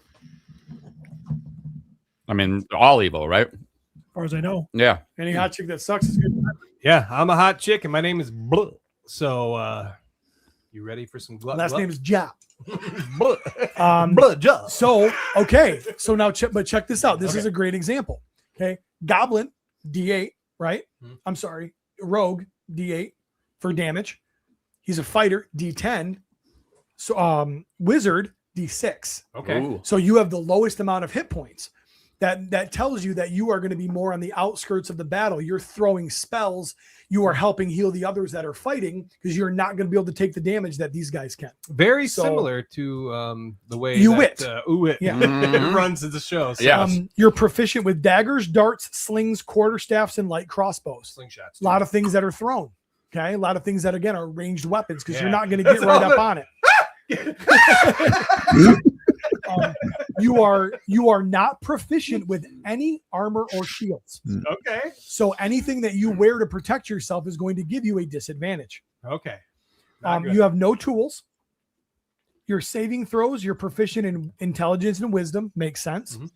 And sorcerers may choose 2 skills from Arcana, History, Insight, Investigation, Medicine, or Religion. Now, what's cool about that is you can learn about spells. You can learn about things that you try to find out if they're underneath magic or not. They're under a magical spell or not. medicine checks. You can actually check to see how bad somebody is damaged, or you can figure out what is causing it. Oh, they have a poison spell. So you'll know what to heal them with. So I can recognize spells and whatnot. Yep. Okay. Some spells, and some spells naturally won't reveal themselves to you because they're of a certain level. Now, a wizard starts with the following equipment: a quarterstaff or a dagger, a component pouch or an arcane focus. So your component pouch, so your weed sack, right? A scholar's pack or an explorer's pack, and a spell book. Okay. And that spell book is where you would actually have those spells and you would actually practice those and learn those. Your spell book would be what you would reference to know what it is that you know and what you can do. Okay. So, spell casting, you got the first glimmerings of your true power. Cantrips. At first level, a wizard knows 3 cantrips from the wizard spell list. So now it's important to understand the difference between a spell and a cantrip. Okay. I've never even heard that word before. You as a wizard have spell slots. Okay. So for we're going into the day, you can have this many spells at this high of level. Each one of the spells have different levels. Yep. You can cast. So today you might have 4 slots for first level, but you only have 2 that are second level. Okay. So you have to determine that. A cantrip is a spell that does not use a spell slot. So for instance, it's just like forever there. Okay. And you can use it as much as you want. Gotcha. So like, for instance, a lot of times though, those cantrips, they are spells that aren't necessarily damage. You can't just go cast fireball, cast fireball, cast fireball. So some of the cantrips that my character has in my D&D campaign is mage hand. I make a hand float and it can move things. It can give people the finger or whatever. Nice. I can do send message. So I can telepathically tell one of my people I can say something to them and talk to them telepathically. Okay. So cantrips typically are not damage spells. Okay. So, but you would go through and then you would pick all of those. So at first level, your spell book contains 6 first level wizard spells of your choice. Ooh, that's a lot. That's a lot. At third level, you have 4 first level and 2 second level spots. So once you level up to third level, 2 of those spots you can put second level spells in. So they become more powerful, whether they become more damaging to the enemy or they become more healing to our team, or you can gain more knowledge depending on what spells you're using. Can you so it just the spells themselves, like they upgrade. Yep. But I don't choose what the upgrade is. Like yes, you can. You can see what at second level this spell will do this. Oh, I want to do that. Well, no, first level is good enough. I want a second level this one. Yeah, okay. And you can learn spells in your spell book, but not equip them. So you may say, hey, I learned this spell. I learned this spell, and depending on what we're doing that day, you may just equip these 6, but you might know 10 spells, but you just want to pick these 6 for the day. Yeah. So. We have 18 minutes until the next live stream on the New to Mythics channel. Wait, which one's new to? Is that Schmerber? Schmerber. Oh, I like Schmerber. So I not that anybody asked. I went with Ranger, one with nature, ranged weapons, a little bit stealthy. One of the reasons that I picked Ranger is because I want to have an animal companion. Oh, nice. So whether it's whatever it could be a goat. So that's why I went Ranger. We're gonna skip through. We're gonna skip over that. Pete's character's name Goat Fucker. You gotta find one that's cute. Put your legs in his boots. Make your butt is a coochie all day. All right. So this is probably where we're going to wrap up. Okay. Because we're running short on time. So the last thing that we all need to pick is our faction. Okay. Okay. So now going into this, Mythos is divided into 10 factions. They're not exactly nations, nor are they exactly geographical divisions. That is the easiest way to understand them, however. Okay. 8 main factions. Okay. This is where it starts to become important because you want to talk about aligning with deities potentially. Okay. 4 of these factions are light, follow the legacy of the 4 great beasts. Army of Leodicis, that one. Mm-hmm. Convocation of Basilia, Order of Irtheron, and Zylona's Flock. Okay. So those are legions of light. Okay. Factions of light. They are opposed by the 4 factions with follow the Dark 4. Circle of Poxus, Congregation of Necronominus, Alithia's Brood, Legion of Erethyr. Okay. Now, that's only 8. There's 10 factions. 2 neutral factions. These factions have split from the original 8 in a bid for greater autonomy. These factions are the House of the Noble Bear and the Sons of the Red Star. I think it's pretty simple to understand which ones they follow, whether it be light or dark. Yep. Okay. Each player character must choose a faction to which they belong.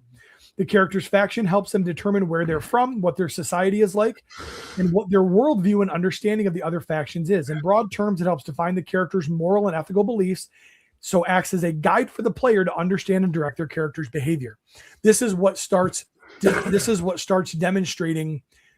Now, this is no longer what you can do. This is how you can do it, essentially, right? Yes, I can cast these spells. Yes, I have this constitution. I have these things, but now we got to pick. So you're first to pick this time, Travis. What faction are you choosing to align with? So my understanding of how this game works, even though, I got told no a couple times already. We can be, our adventure party can be people from light and dark, and we're brought together for whatever reasons or purpose. Yep. I'm going to go Sons of the Red Star then. Okay. So you picked a dark leaning faction, but also one that does not necessarily fall into the main category. They're an independent. So Steven, how about you? Noble Bear. Okay, write it down. A good orc and the Noble Bear. I like it. That sounds fun. Yep. But also you picked the good that isn't actually aligned. True. That's on its own. All right, Jeremy. And war is with him. Right. Yeah, I don't want to lock myself down to good or bad necessarily, so I think I kind of want to join Travis in this. Okay. I think I'm gonna do Rising. So yes, that one. How about Sons of the Red Star? Sons of the Red Star. Okay, that write one. it down.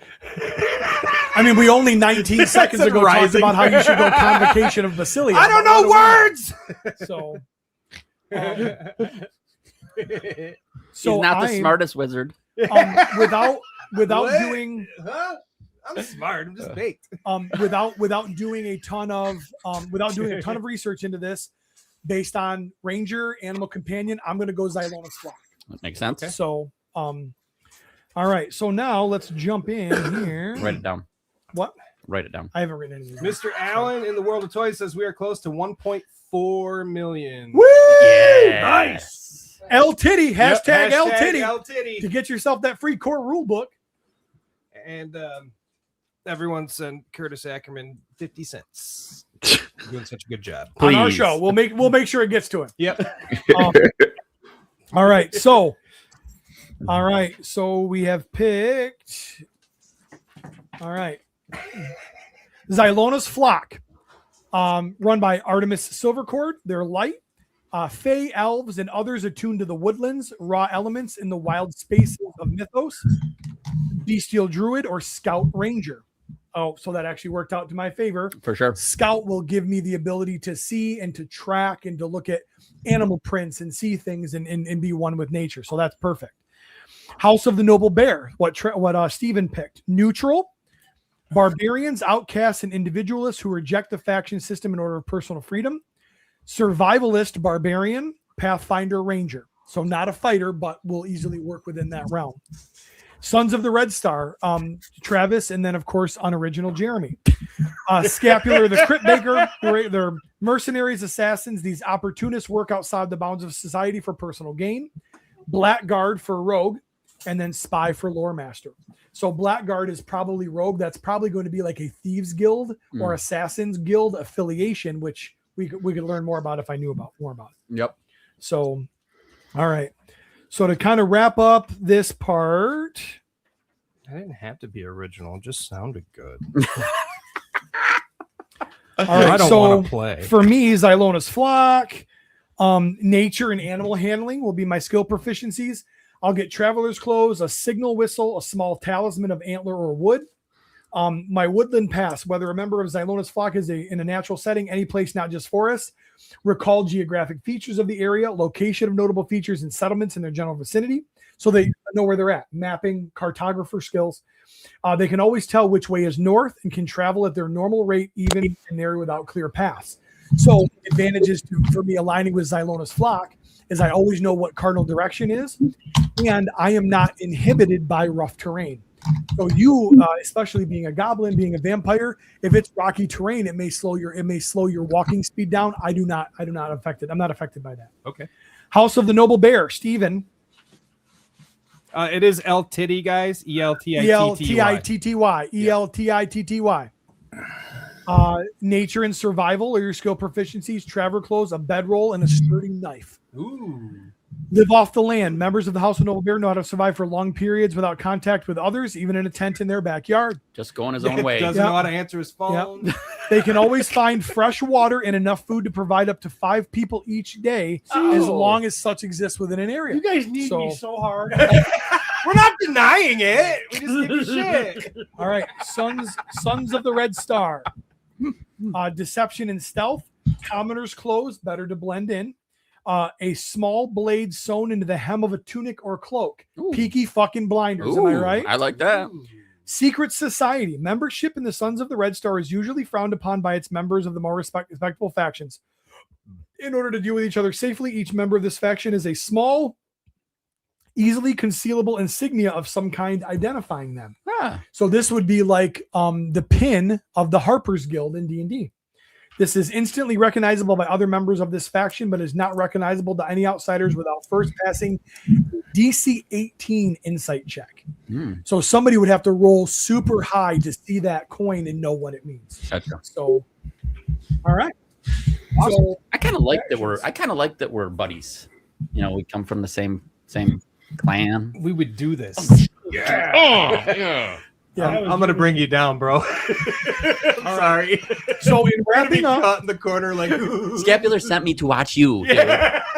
So in wrapping up the final step.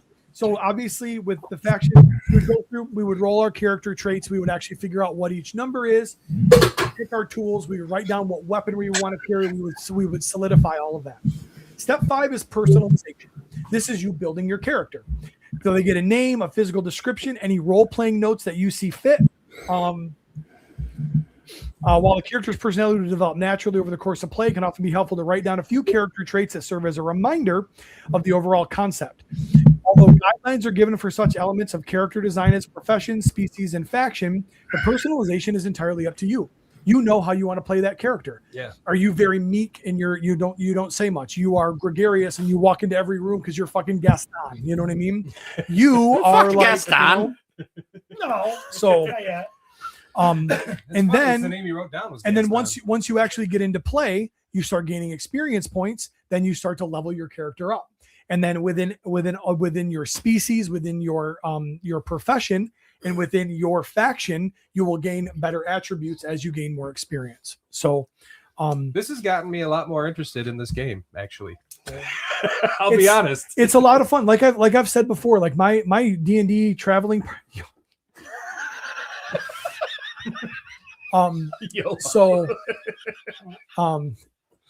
Travin's Goblin Rogue is named YOLO. So so this is a huge packet all about ability scores. So this is about strength, dexterity, constitution, intelligence, wisdom. This is how we would roll things up and figure out your main tokens, right? Now we also have feats. So this is all of the different things that would come up within your character. Hey, this is the list of feats that you can choose from. This breaks this down and describes each one of those. And then, of course, last thing was languages, which we went ahead and touched on. So the main ones, obviously, dwarves speak Dwarvish. Everybody speaks Common. Orcs speak Orcish. Elves are Elvish. But then you have exotic ones like Infernal, which are spoken by demons, which you would have to be probably a sorcerer or of that nature. There is a runic script that can, like different elementals can speak primordial, which is reading different types of runes. And then fey creatures can speak Sylvan, which is an Elvish derivative of Elvish language.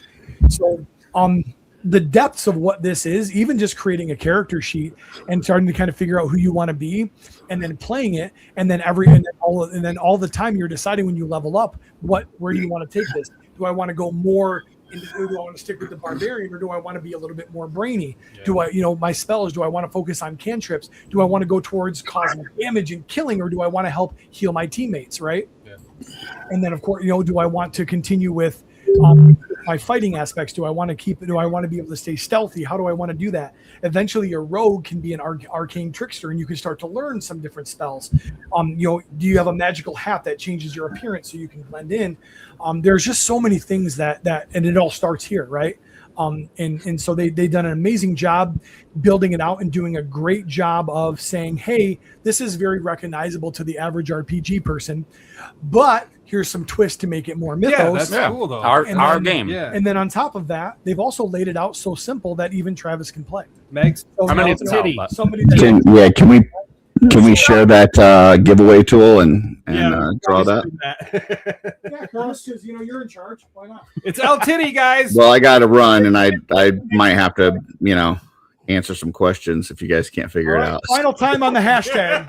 So, all right. Before we leave, we did promise we would speak at least a little bit in our voice for the game. Alex, we didn't do the thing. We're gonna do that. Afterwards. We're not gonna go off air. We got a couple things to do. That we're gonna give away a couple tables from Alexander Deshaw, Drunk Gizmo Customs. That was a game that was in our that he put in the support group. Yep. Right? So Was it's that not. Yeah, so don't go watch the rest of the marathon, folks. Stay here and just watch them and forget the marathon. Well, no, we're gonna jump over to it, but we got it. We got stuff to do, Curtis. all right. We don't have a show tomorrow. We're 4 minutes out. So what I want to know is, based on today, are you excited about actually sitting down and playing a game, Steve? Urzak, excited to play. All right, I like it. Jeremy, are you excited to play? I can't wait to shake my titties. Mm-hmm. Travis, are you excited to play? Yeah, I'm pretty excited. I am too. I was fortunate enough to be a part of the playtesters at Legion's Con the last couple of years. And I was fortunate enough to be able to get some information. I didn't get to do as much research into this as I would have liked to, just life is busy. But they shared a lot of cool insight with us, and I was excited from the start. I'm only more excited now to start to see how they're kind of fleshing some of the things out. Yeah. If you have never played an RPG, guys, give this a whirl, man. The hardest part is going to be finding friends to play with in person, but guess what? Get on the Cabal and go, I want to play. Get a StreamYard game going. There will be no shortage of people that want to try this. Right, yeah. There'll be no shortage of people like the Curtis Ackermans of the world who I guarantee you will go, hey, I'm going to run a game. I'm looking for 4 people, 6 people, whatever, and build a game and do a stream on it. And you can jump in from California, Texas, Florida, 2 from Ohio, 1 from Illinois, and Curtis will lead a game. There's a lot of GMs out there that would do that. So Perfect. let's roll. Let's spin it. Let's roll this screen here. Do I got to go to the other Hit draw. draw? 60 people. Here we go. The winner is Misery Toy Picks. Misery Toy Picks gets So Congratulations. hit up L Tidy on Instagram, and he will get you all set up. Oh, perfect. We'll go direct. I'll keep myself out of it then. Perfect. Congratulations, Misery Toy Topics. Huge thank you to Brett Stoddard for donating that. That's absolutely awesome. Huge thanks to Jeremy Gerard for coming on for 9.5 seconds earlier. Huge shout out to Curtis Ackerman for putting this whole thing together and making sure that every person that wanted to be a part of it was, which is why I got to 28 hours because he couldn't say no to anybody. He didn't even weed out the shitty ones. He just said, you got it if you want it. We're super proud to be a part of it. Congratulations to the 4 Horsemen and all of the people, all of the contributors that are making this happen. Yes, so you guys rock. We can't wait to play this bad boy. Check out Schmerber. Check out Schmerber. He's coming up next. Thanks for having me, guys. The Mythics. Thank you, buddy. All right. Woo! All right, so are we done with the... We're done with that. Let's give everybody a chance to get the fuck out of here, and then we can be ourselves. Thanks for joining us, guys. Yes. Subscribe and all that shit or whatever people say. Come right. check us out on Sundays at 9 a.m. Yeah, no problemo. Um, It's gonna take me forever to find the post anyway. Yep. Taking Taking a pee. Are you gonna poop while you pee, or No, I'm just gonna pee. just gonna pee? Okay, good to know. Wow. Yeah. Did Pete stop talking? No, ever? I think No. he's Holy cow. I think he's drunk from lack of oxygen. So you know what? I couldn't have done that. No way I could have done that. And it's a perfect example. He did some research. He does some Yeah, he research, put some time and into it. he is. We give him shit. We need that dude. Raymundo says, "Time for the real ones." Open up 2 tabs and definitely put Schmerber up if you're gonna keep watching us. Yeah, 'cause without new a to doubt. Mythics. Yeah, 'cause Without a doubt. For one, we don't want to take away from the no, the live marathon stream thing at all. No. So Yeah, we want you guys enjoying that aspect of it for sure. I know we're going to be more fun and more exciting. It's going to be hard to let us go, but we're here every Sunday, kind of. At 9 a.m. kind of. Oh shoot! I do love these dice. Did he really order us all our own dice? He picked those out of the 1,000 that He already had. I'm pretty sure we're not keeping them. We got to give them back, right? I don't know. Oh. Because I'll forget to bring them if that's the case.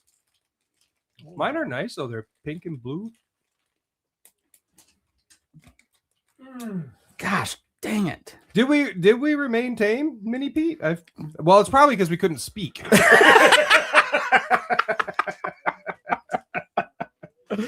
Raymundo wants to zoom in on the. Why don't you walk up to the camera and show your tats off? Okay. In the meantime, right? Get up Although we have this giant misery toy picks thing on the screen right now, so maybe I don't even know how to do that. But you could probably click one of those. I don't know if you want to do that, Travis. Okay. Just click one and see what happens. Where's my glasses? Ah, shit! Are my glasses over there? Yeah, they're right. They're Thank right here. you. Travis, will you be at Motor City Comic Con in May? Yes, he will. Yes, I will. Definitely come see me. It's hard to read sarcasm in typing. Okay. Yeah, Also got a little bit of a waiting buzz for Peter on that one. what's going on? We're just gonna try and get it so Yeah, Steve. they People want to Steve see. show off the tattoos. Yeah, they want to see him up close. Oh man, He was being facetious. Who was? Who? Oh, Mini Pete. He doesn't really want to see my tats? No, he does. He was just making fun of me. I think what he was saying about that we were good. Yeah, when we remained tame. Go ahead. So let's see here. My tattoo tour. Let's see. Can you see that? This is the one I get teased about. Stolen Valor. That they say is me impersonating a military person, but Come this way just a little bit. this There one- you go. There you right there. But military people, modern military people, don't get tattoos like this. This is an old thing, and they usually get some kind of realistic. Are we going to do a tattoo tour? Because there's a lot more tattoos than just what Steve has in this room. I just wanted to see I got his in particular. Skeletor here from the mini comic. I've got the robot from Castle Grayskull there. I've got the flag from Castle Grayskull and the Star Wars logo, or well, the Imperial cog. And then I've got over here. I don't know if you can hear him. I've got my He's got his dragon. Oh, yep. Or that's a snake. Did I seen the snake? I think you Okay, Jesus. You No, got me he's so just quick. been ripping them out. Yeah, the flower and the thing. He's like, "Fuck this money." Yeah, the dragon and now show the new one. Yeah. Dragging these nuts across your face. And then over here. This is the brand new one. Can they see it? I can't see it. Ish. Yep, they can see it for sure. And then and then the little one that The butt plug. P got before me when it was supposed to be a group thing. All right, let's knock out this giveaway from Alexander. Hold on. Yep, go ahead. The information that was shared with us is like Huge. I cannot believe that. That's so cool that they were willing to do that for us. That's what happens when you're fucking them. I mean, I apologize. I didn't get a chance. I literally went this morning and printed all this out and brought it. Like I didn't get a chance to like go over it, or I wanted to do a much deeper dive on it. So I apologize that I didn't have as much as I wanted to, but man, they did an awesome job, man. I'm so freaking pumped for this thing. The reality of it is the people that have their hands in this, like the whole studio are people that we They're care fan- about, and yeah, they're friends. man. Yes, And yep. they're I'm sorry, they're fans of this Oh, yeah. genre, Yeah, right? for sure. And so they're going to do it service, man. And I just love that it's I'm really in-house pumped. too. Yeah. Oh yeah. Yep. I love that. I mean, I was hoping they would get outside company because the video game's an absolute banger. You know what I mean? So, I would say some lessons have been learned. So I mean, that's kind of how it works. Yeah. No, super cool. And Pete, you did a great job with it. We're gonna bust your balls. Wow. But what's super funny is I had a dice subscription for a long time, and every month I'd get a couple sets of dice, and I started throwing away. I started setting ones aside that I'd never use because they're all like chick colors, like for my daughter's Easter eggs and shit. And I went through that pile, and I was like, each one was like named perfectly for you guys. I was like, oh, this is awesome. It's like they were like, what store do you get these from? I said from his closet. Yeah. Where he's got 10,000 things of dice.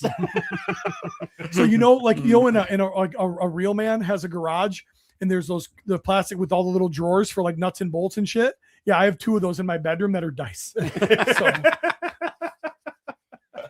Oh, perfect. All right. So Pete, I did just send you a couple pictures just so we could show them and people understand what we were talking about. Okay, well, I'm not logged into that anymore because I got rid of it for the El Titty thing. I'm sorry. So, Well, you got time if you can. If not, we'll just wing it. I mean, I can try. It's not the end. You Oh, know, your Facebook? Yeah.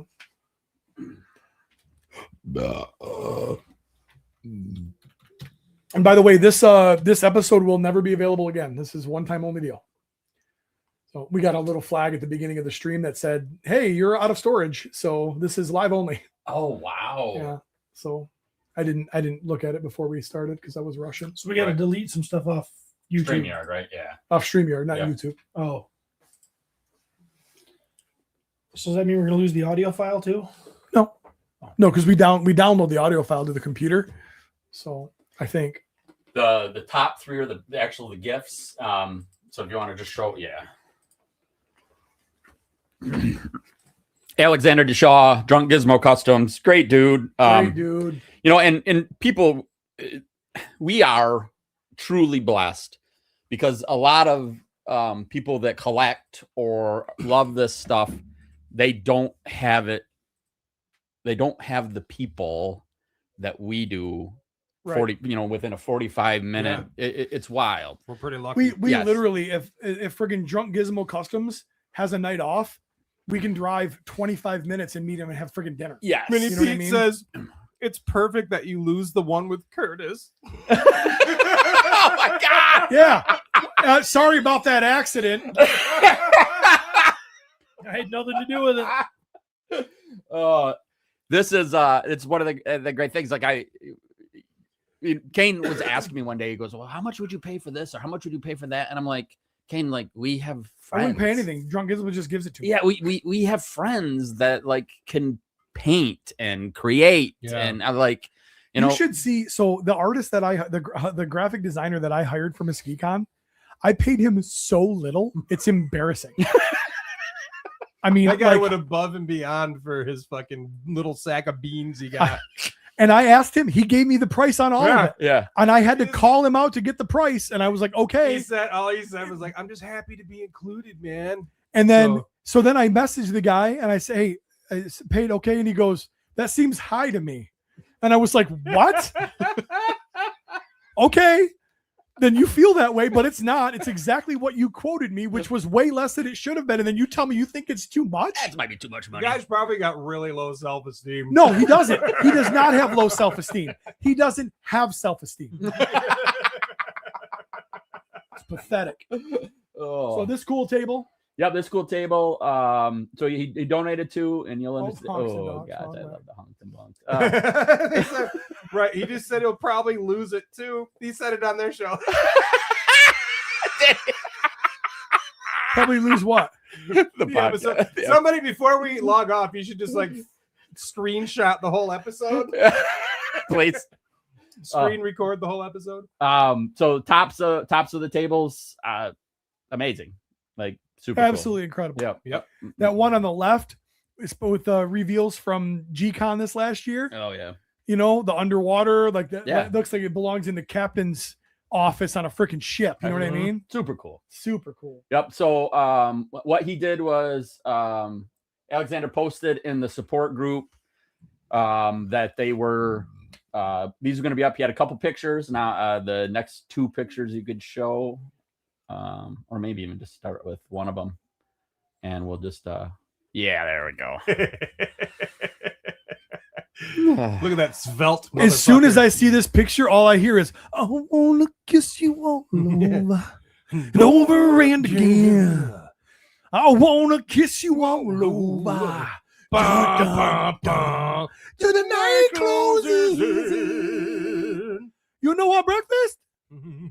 So, all right, and the next one was what? Yes. Oh, so what we want to stay on this one because you're going to read the captions. Yes. Okay. Now I'm going to read the captions, and then we are going to be the ones that choose what the winners were. Okay. So I just got to go back because apparently Facebook wanted to give me the "Do you need help?" Yeah. yeah. Every time you try to go to the support group. Yep. It's just brutal. been coming back up. So we did.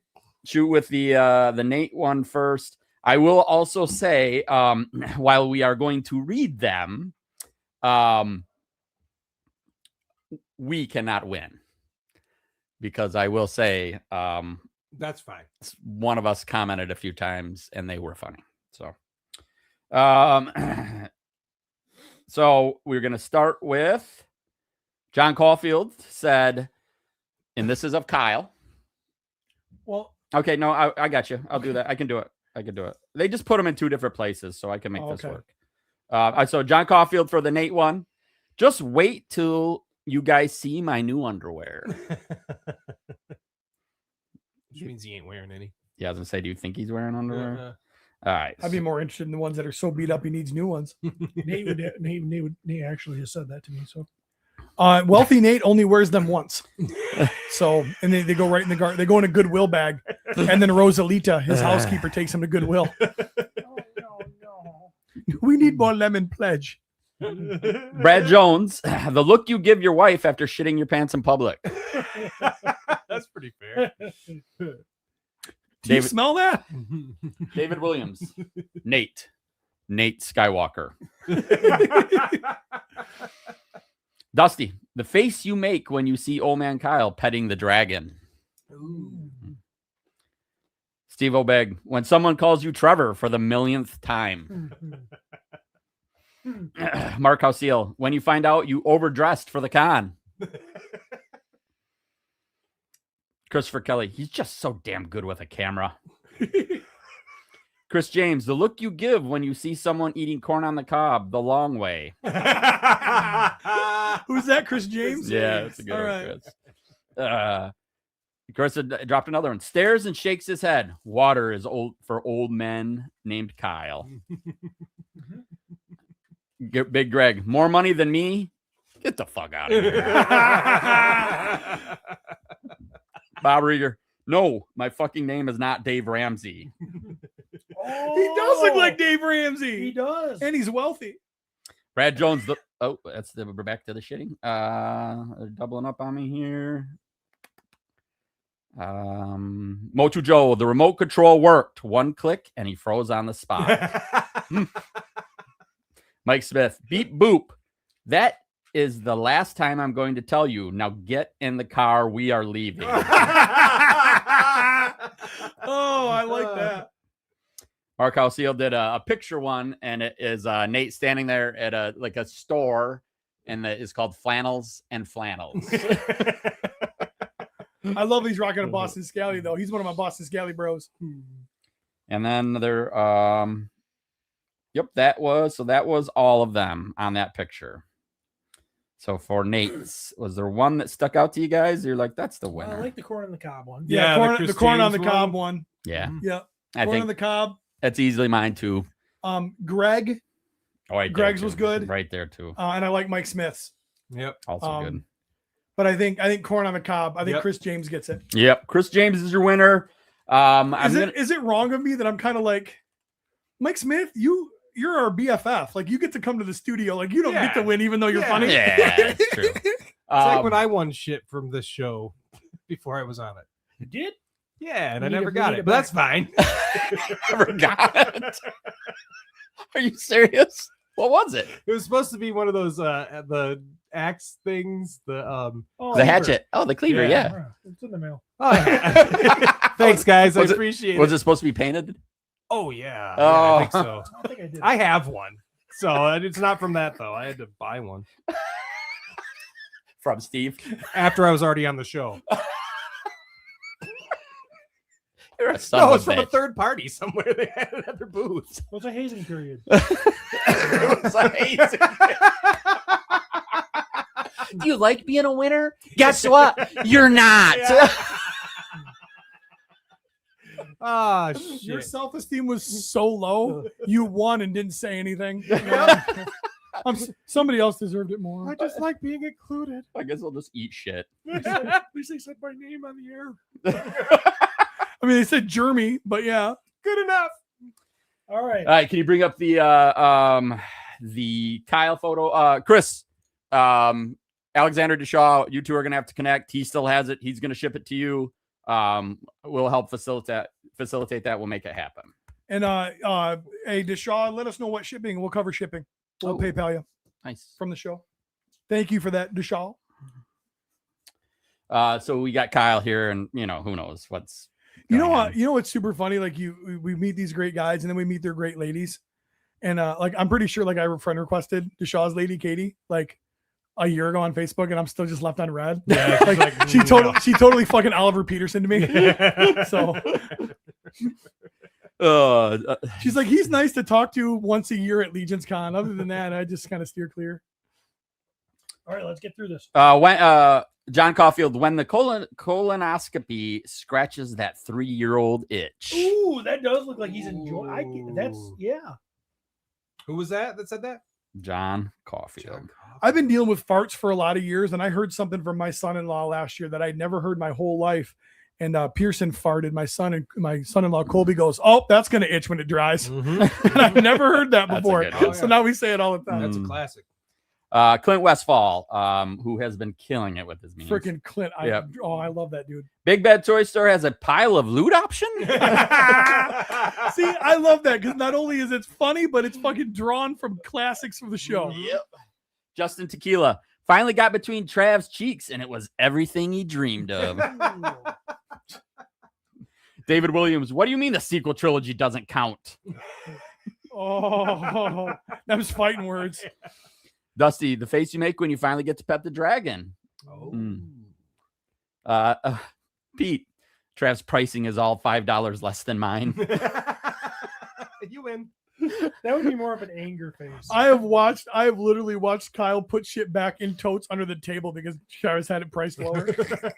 I'll save it for the Grand Rapids Toy Show. Yeah, it's so true. The next 6 are all Pete. Oh. Where the fuck is Boonstra? Probably harassing some chick. What the About fuck is sectors? what the fuck is wrong with Justin's legs?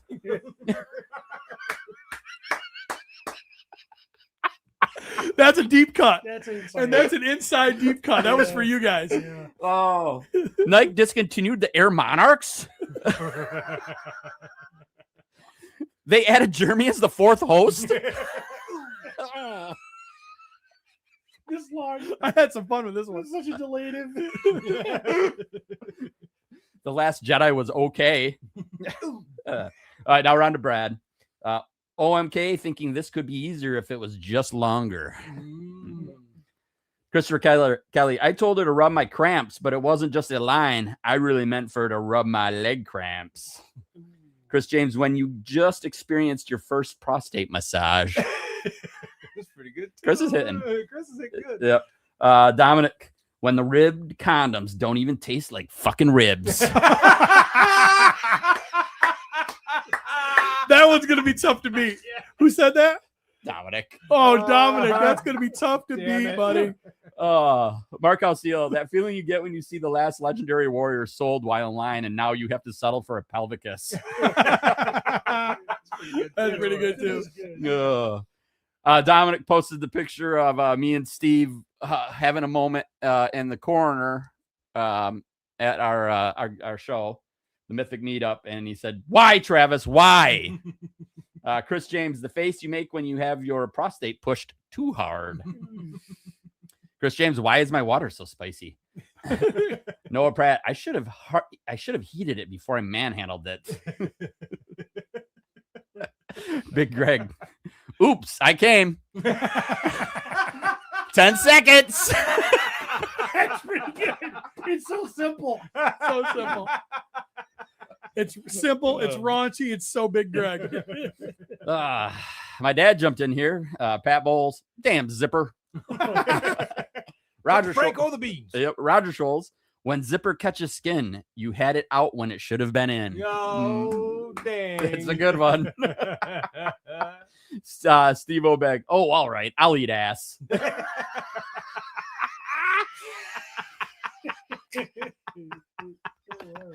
I will never forget the first time he heard another man say that they liked eating ass, and he was like,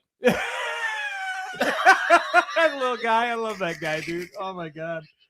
oh, Eric Brink, the look you get when Steve slides his third sausage-sized finger into your bum. Who was that? Eric Brink. Okay. Where's that? Yeah. We don't hear this that guy very often. Yep. He comments every once in a while, but I think he works like Saturdays or something, so he misses a lot of the shit.